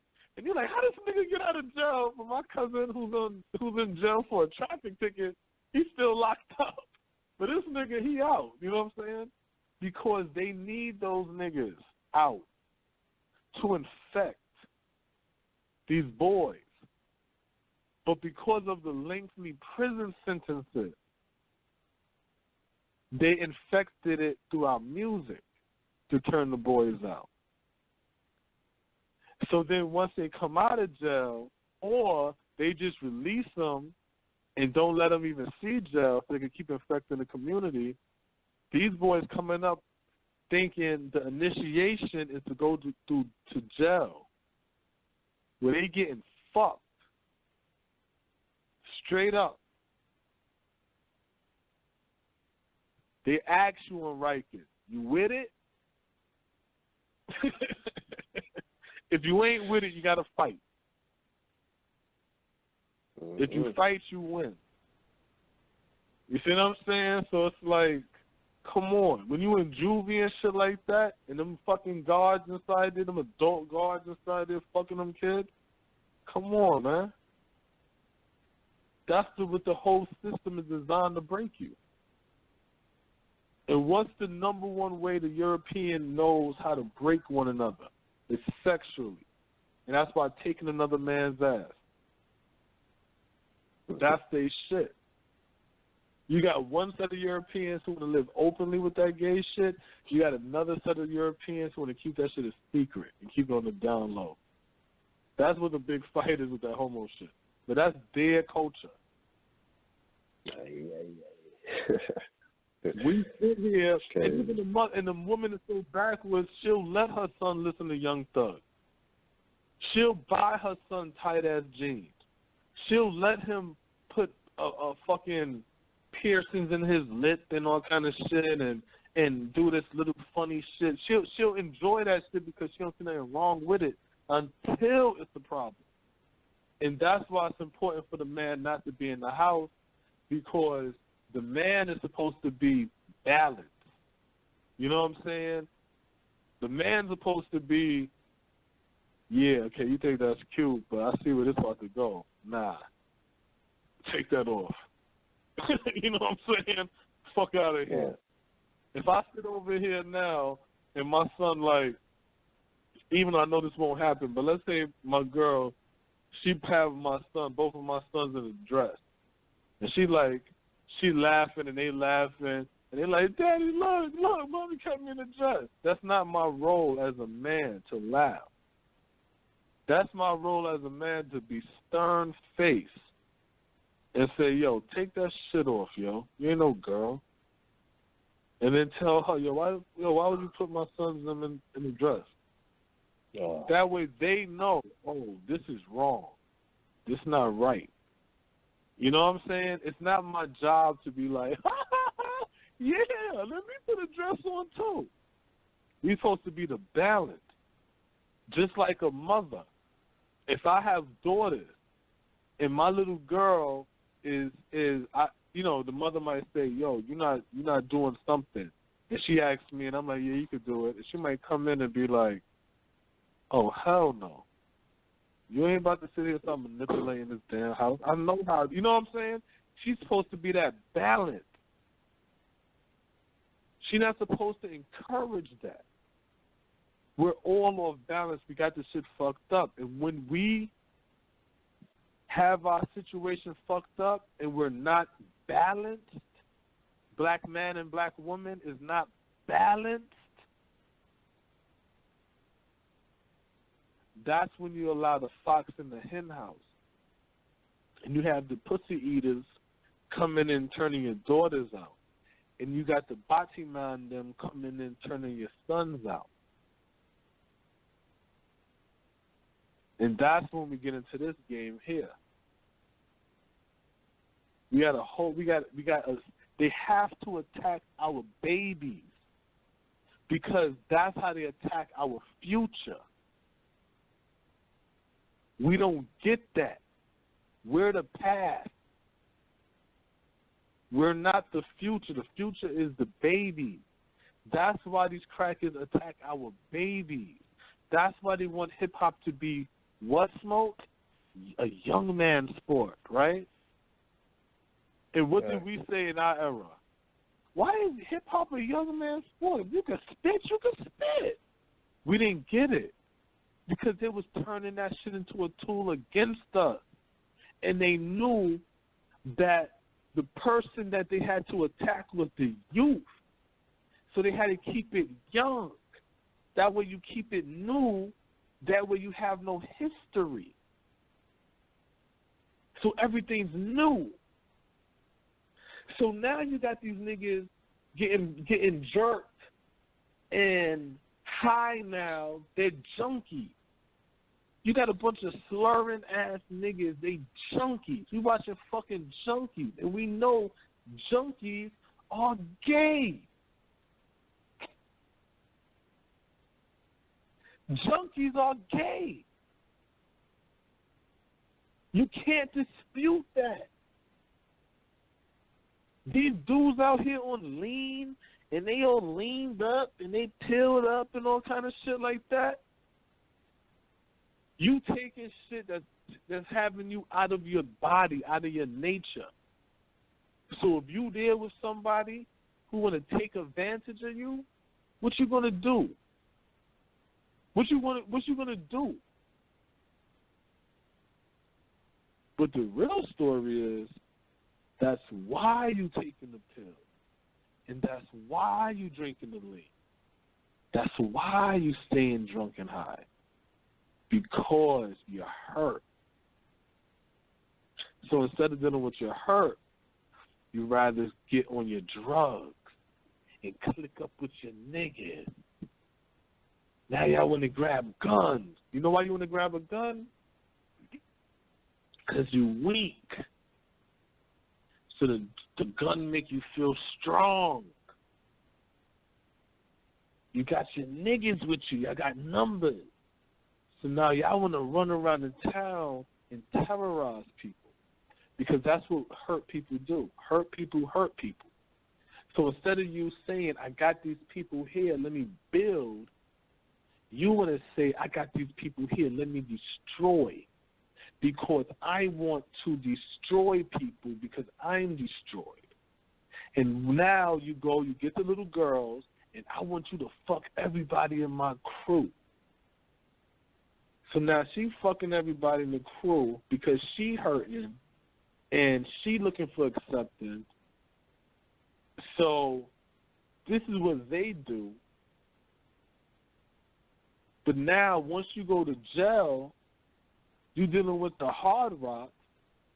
Just like the brother T-Rod just said, one of the big homies who's into fucking boys says, oh, you blood, oh, you from such and such, oh, you crip, you from such and, oh, you this, you that, come in my cell. And now he got you bent the fuck over fucking you. When you come home, guess how you're going to prove your manhood? By beating your woman up. Now you beating your woman up and shit to prove you a man. You robbing and beating up old woman and all kind of shit like that. And then guess what they say, Smoke? That's mental illness.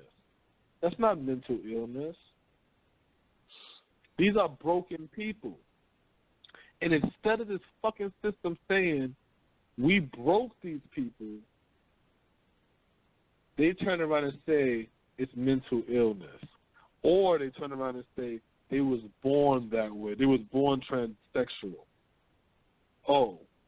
But then when you ask the transsexual, the life story, his life story, Smoke, they tell you how they was in foster care.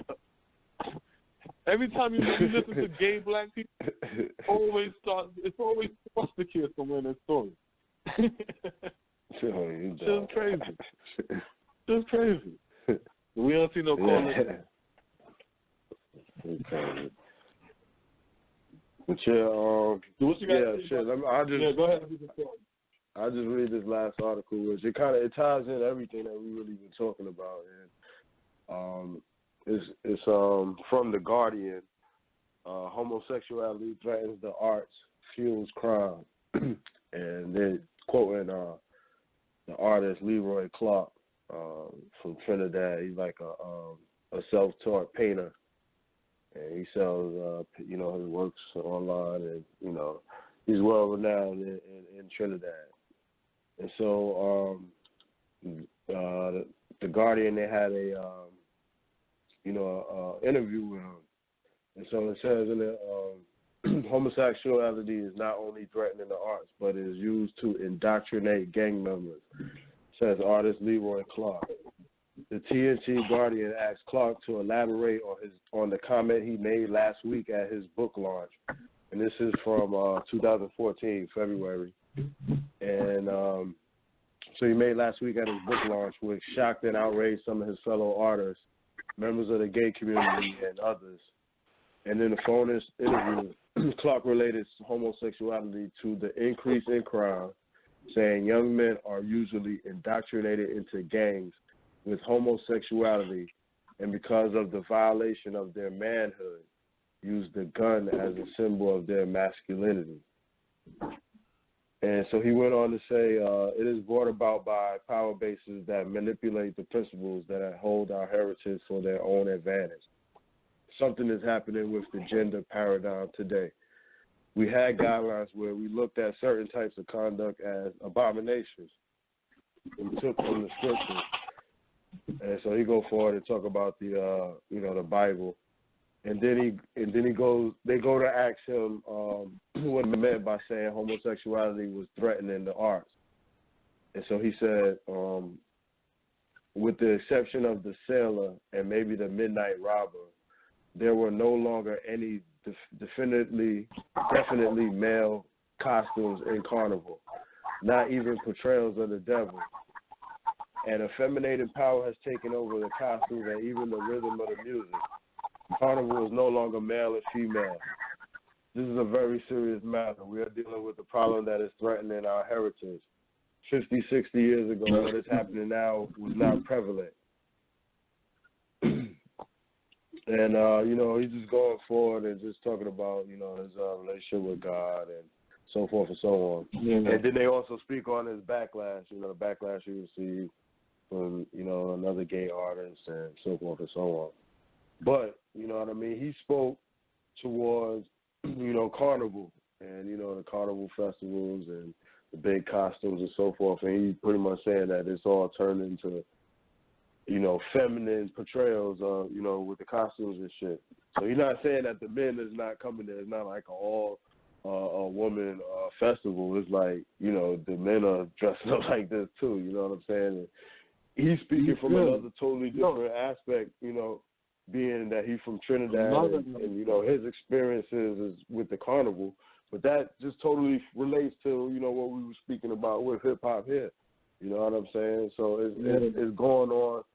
It's going on all over the place, and like the caller earlier, and you might have spoken to it too, was just saying like how, you know, during our time in our younger years, we had like certain rules and certain ways that, you know, men operated. You know, it was like a standard process, thought process or whatever. And, you know, he was just saying in, you know, Clark, he was saying in his interview that, you know, things that was an abomination, you know, back then, you know, we don't look at that the same now. So, I mean, I think, you know, his interview just... Hold on a second.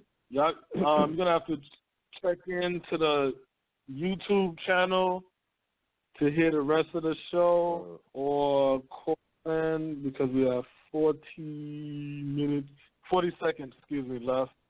But the rest of the show will definitely be on the YouTube page, which is In Black America Radio. On YouTube, subscribe and like. Instagram, In Black America Radio. Facebook, In Black.America. Twitter, In Black America 7. And we'll probably end up doing the show tomorrow also, you know. Appreciate the support. Appreciate the listens. We will be joining that movement for the website. What was the name of that website, Smoke? Patreon? Patreon. Yeah. Patreon, Patreon. Well, yeah, now we're on the second half of the show now. Right? All right. So now you said, yeah, because you know what I want to do with the Patreon joint? This is how I want to set that up. We do that live on video. All right. So we do the Blog Talk Radio on YouTube and Blog Talk. That's the audio. But Patreon, we do that live. You dig what I'm saying? Video. You got to show your face. You talk that talk. You know what I mean? I think that'd be dope. You know what I'm saying? So you know what I mean. So we'll build more on that over the weekend. But just to get back on it, you know what I'm saying? Just to get back on it, that's what it is, man. And like I said, the sad part about this shit, man, is like they're seducing the youth. Like me, growing up, man, I know a lot of times, yo, I done felt like straight up, I done notice like men trying to hit on me, but throughout my youth, I done used to have to look at men like, yo, you know, like, fucking, you know what I'm saying, like, and like, you know, like predator prey type shit. You know what I'm saying? Being a kid, like, you know what I'm saying? I always used to have to feel like that, like, fuck you over here, like, what's your interest over here? You know what I'm saying? Like, shit like that. So it's like I can't even see because you a father with a son. You see what I'm saying? I'm a father with two boys, so you already know if somebody looking or trying to you come in like a lion, like, yo, raw. Fuck going on over here? You see what I'm saying? So you got that protection. So it's like, ooh, my father. Yeah. You know what I'm saying? Yeah. That's why I appreciate you don't my got a father, you know what I'm saying? Yeah. Because I ain't really get it. You know what I'm saying? Like, and not so much in the sense of like, oh, you're not supposed to touch boys and be with boys, nothing like that. But it's like my pops, he sees shit that we don't see, and even though we might not be thinking that, it's about being comfortable with that. You know what I'm saying? And so it's like, for example, you would come, like I spoke of having your shirt off and, you know, cats just lounging all around a bunch of dudes. You know what I'm saying? You might be in a situation like that with your cousins, your homies. Y'all, you know what I mean? Y'all grew up with each other. Y'all not thinking about that and shit. You know what I'm saying? My pop's looking at it like, nigga, you don't get comfortable like that. So it's like you're not going to be comfortable being around those dudes taking off their shirt. You're like, yo, what's wrong with this cat? You know what I'm saying? Whereas you used to that vibe. And that might be something minor, but it's like my pops was always there. Like he was putting me on the shit, or all my brothers, you know what I'm saying, both of them, on the shit. And we ain't really understand that shit until we got older, you know what I'm saying? It's like, oh, all right, I can see why I said that shit. That gay shit is real, you know what I'm saying? Even though we wasn't doing that, it's like, all right, cool, you know what I'm saying? Or I see why he was telling us don't go around. No, you know why? No, I'm going to tell you why. Because if I don't show you there's something wrong with it, because, like the example I gave you with my son, that my girl put a dress on him. You know what I'm saying? I'm not going to laugh about that. I'm going to let them know, like, you know what I'm saying? Like, yeah, exactly. That shit ain't good. So what happened, the reason why you got to do it is, it ain't that y'all all in the room with no shirt on.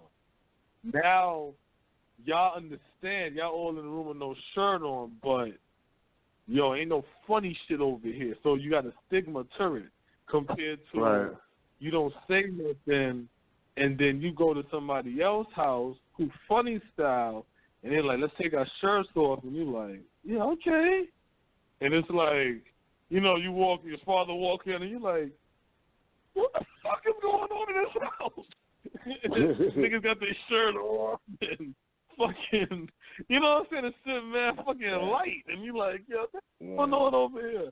So it's like, you got to let, like, with the T.I. situation, T.I.'s son whispered in Rocco's son's ear, and T.I. like, yo, my man, you ain't got to be with it. He like, yo, I'm just trying to let him know what I'm saying. I ain't think he heard me. Right. But T.I. had to tell him, to let him know that, yo, as a boy, that's not what you do.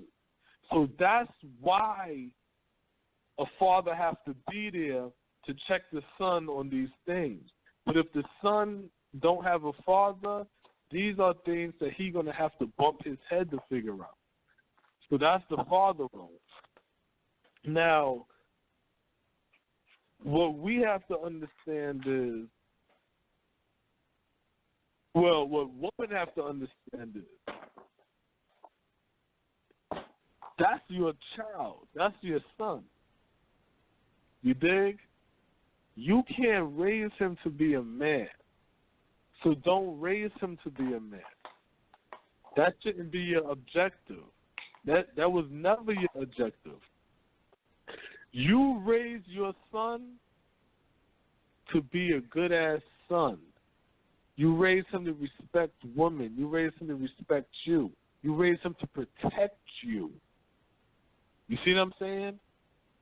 You raise him to fucking understand that when you are with a woman, you see what I'm saying? You don't make him a mama's boy. And don't be a hawk. And when he's around a girl, you gotta be don't do all of that weirdo shit. But what I'm saying is, let the boy growing up and he understands, you know what? My mother's coming, let me open the door. That way, and then when you let him know, thank you, because my son knows you always open the door for a woman. Not you always open the door for your mama. No, you always open the door for a woman. If he sits over here now and he's a boy and the mother stands in front of a chair and then he go, even if he's like 10, and he walks to the mother's chair and pushes the chair in and she says thank you, and then he walks to his chair and sit down. If he get used to that, guess what? When he 18 and he go and bag this bad shorty and take her out, you know what he gonna do? He gonna say, "Let me get your chair," because he know what to do. That's what you do as a woman. All the masculine shit, he gonna deal with that getting cut by all the men in the world.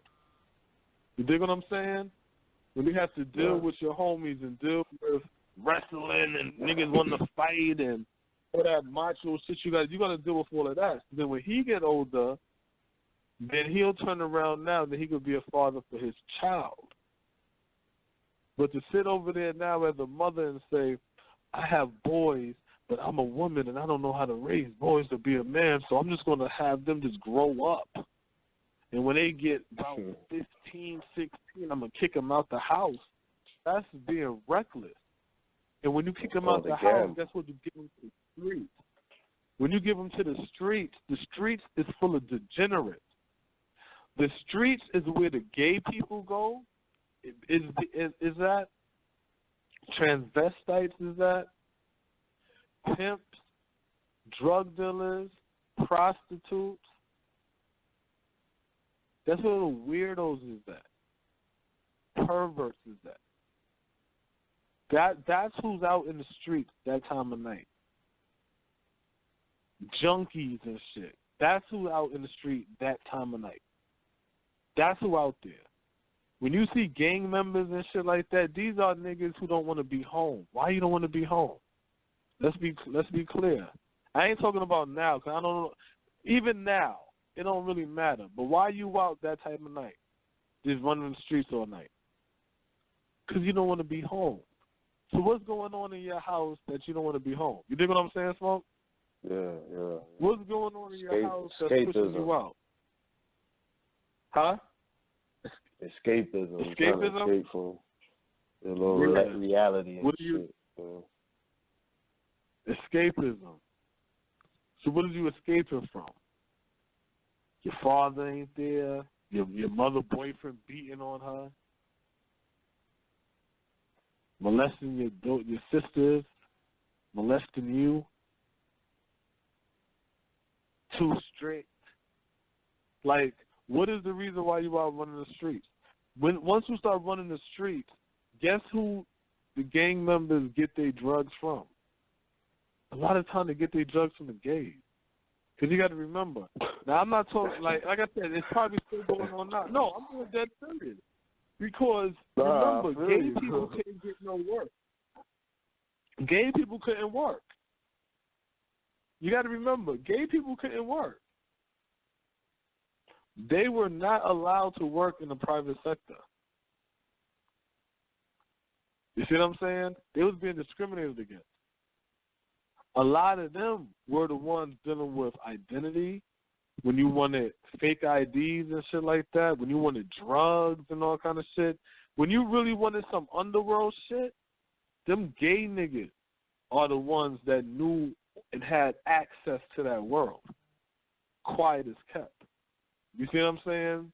So it's like, that's who had access to that world.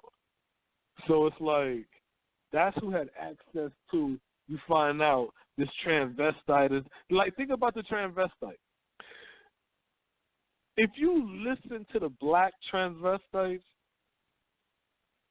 them niggas be getting killed for what? Exposing who's gay. You be finding out these niggas is fucking some high-profile ass niggas. Right or wrong? Right? Right or wrong? Yeah, I mean, that shit crazy, man. Gay, you know what I'm saying? They be the ones that be to the governors and the mayors and all kind of. They be the ones that be tied into that fucking world and shit like that. So that's what the underworld shit is all about. Them niggas made so much fucking money, they trying to be legitimized now. That's all that's happening. But that's who rules the fucking underworld. So when we send our boys out there and we glorify that and we push them towards that shit, ultimately that's what we doing. We sending them towards this homo shit. Because that's what this whole shit is centered around. You just mentioned the mafia. T. Rogers just mentioned the blood shit. My girl told me a story when she was in L.A. and she was talking to some Crip nigga, and the Crip dude, like, she was like asking him about, I guess, the whole shit about, you know, the fighting and the, you know, the gangbanging shit. And the nigga was like, if you go into another nigga hood and get beat up, that's the best thing that could happen. The worst thing that could happen, the nigga beat your ass, and then the other niggas block him off while the other nigga fuck you. So it's like, you know what I'm saying? when I heard Kevin Gates talking about penitentiary rules in effect, I'm like, what kind of shit is that? Fuck you mean? You know what I'm saying? What is that? What do you mean penitentiary rules? You know what I'm saying? So it's like we glorifying prison, penal system, a sex camp. That's what we glorifying. And we making these boys feel like that's a rite of passage to go through the sex camp. You know what I'm saying? And it's just disgusting. That's just disgusting. Because there's a lot of broken kids out there. Hell yeah. Yeah. Yeah, man. It's crazy, man. It's like the motherfuckers we talked about and mentioned, these is like serious mainstream motherfuckers in the sense of who our youth listen to and who our youth turn on the TV and or get on their phones and watch, you know what I'm saying? And it's like we gotta change the narrative because all too much that gangsterism is, you know, is promoted.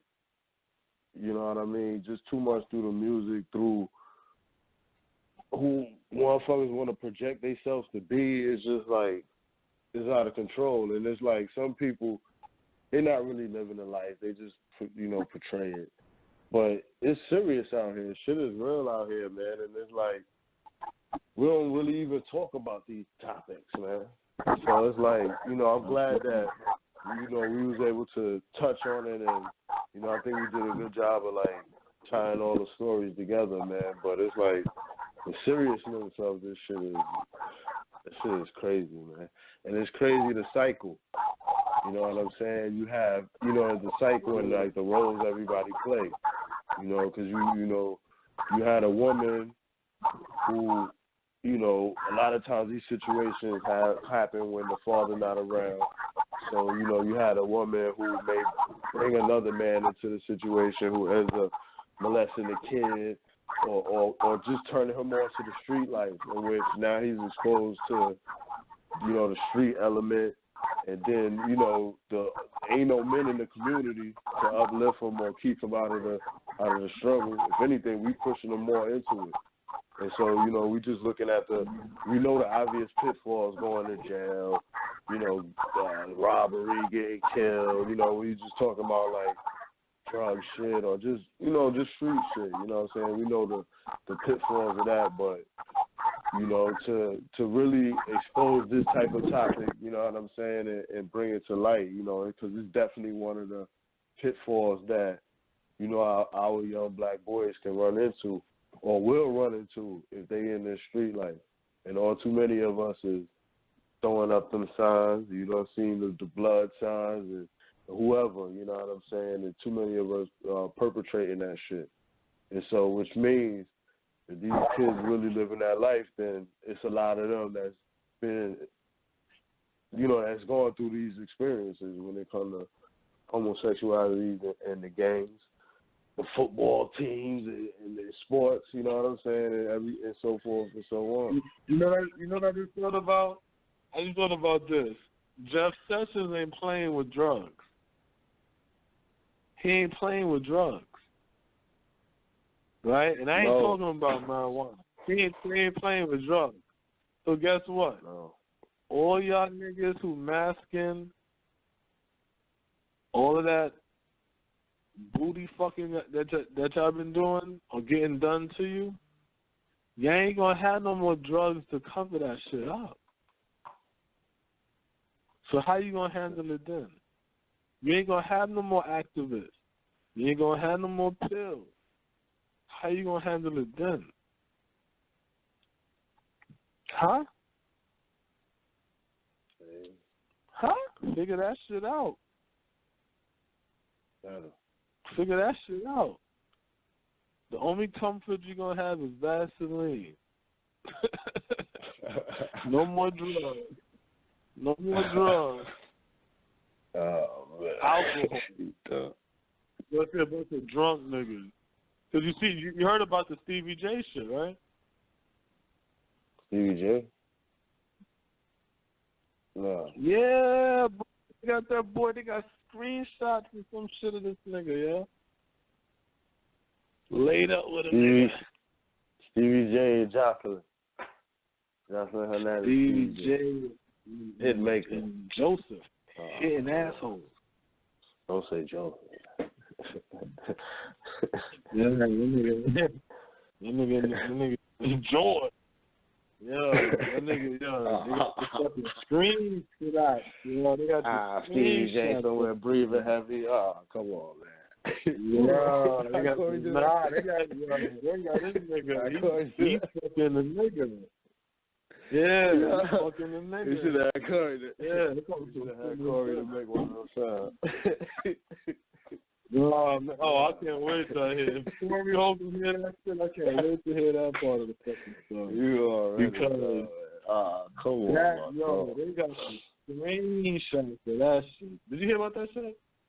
Was it Stevie J? I ain't shit? hear about it. Nah, you telling me. No, I was just asking my girl and shit. You hear about that shit? Oh, okay. Yeah, that shit's crazy. But that's what I'm saying. Funny. So that's what I be saying too. You know what? I said this a long time ago. I said when you listen to these songs and you listen to these guys talking and the way they disrespect black women, you gotta say that's some gay shit. Cause that's what I'm gonna teach my son.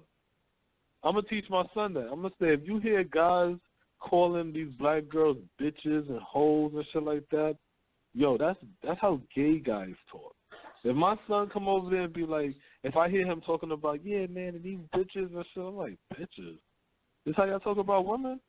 Well, nah, it's just, this is just how we talk because I'm like, yo, that's how gay men talk. Gay men don't like women. Y'all sound like y'all don't like women. Think about that. Gay men don't like women. Gay women don't like men. So when you see these black women out here with attitudes and acting like they got issues, what are you, gay? You eat pussy or some shit? If you eat pussy, just let me know. Then I understand why your mouth screwed up. You know what I'm saying? But it's like, for you to sit over here now and act like you like men, but every time you see a man, your face screw up, you ready to run away like you scared. It's like, that shit is weird, you know what I'm saying? So it's like, that shit is just strange and shit. So it's like, same thing when it comes to these dudes. When you hear these guys running around and they just disrespecting black women, I just feel like, yo, y'all stupid. I don't understand that shit. How y'all running around just disrespecting black women and bitch and hoe and these hoes and these bitches? And I'm like, nah, yo, that's not how y'all talk. That's why these boys out here using Stamina RX and all these pills and shit like that. You know what I'm saying? All of this shit, you got young boys using sex pills to fuck girls because all they doing is using the girls as pin cushions. Something to poke. That's it. Then you got the fucking gay niggas now. They coming out of jail. They finding the little low self-esteem niggas, broken home niggas who they can convince to join their gangs. Once they find on some African Bombada shit a fucking a weakling that they can fucking sex, they try to sex the nigga in and shit. These are the shits that's going on. This is how they preying on our youth. They preying on the youth through the music with a gang member who like boys, dressing up like girls, by the name of Young Thug, and run around singing and doing his little gay shit, and then then these boys see this shit, and they like, well, Young Thug, he a gangster, but I want to be a gangster, but he spelled gangster with a Y. Gayngsta. That's gangsta for them. They gay. They go out in the street with their emotional, effeminized ass. They beef. They talk. They swing their necks and stomp their feet, and they shoot up the block, and they have their little hissy fits. They go to jail. They fuck each other. They come back home. They have babies by women that they don't take care of. They beat her up. They go back to jail. They fuck each other. They go hang out with each other, commit crimes and all kind of shit. That's all these niggas do. These is broken gay niggas. The black woman followed these niggas because they're deaf, blind, and dumb because of religion. Religion teaches that they're not supposed to elevate themselves. They're supposed to be behind a man. So they keep producing these weak babies. Weak babies get ate by predators. And the predators is these gay men. These grown gay men who will see these little boys and prey upon them. So a lot of mothers out here got their sons, and unfortunately, in the Eddie Long story, a lot of those mothers in the Eddie Long story was pushing their sons on to Eddie Long for mentorship.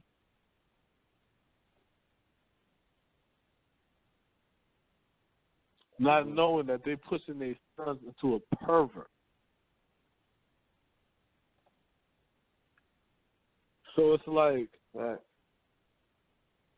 if you don't understand the game that's being ran and being done and how the breaking of these boys is being orchestrated throughout all of Black America, the prison system, well, my son ain't in prison. The school system, the sports system, the acting, the music, all of these shit, the fraternities, sororities, all of this shit. All of this shit is centered around homosexuality. Why? Because we are integrated into a white man's economy.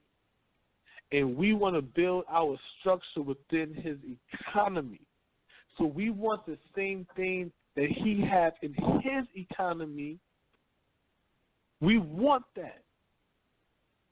So we implement that into our world. Where we need to build our own economy and set our own rules. Where we don't exploit our youth. Where we recognize that we give the white man his patrilineal system and we follow a matrilineal system. That way we can understand that strong black women create strong black children. Instead of keep thinking that the man is going to be the one to do something. When the man comes from the woman, and if the woman is weak, everything from her is weak. Which came first, the chicken or the egg? The chicken who laid the egg. Go ahead, Smoke.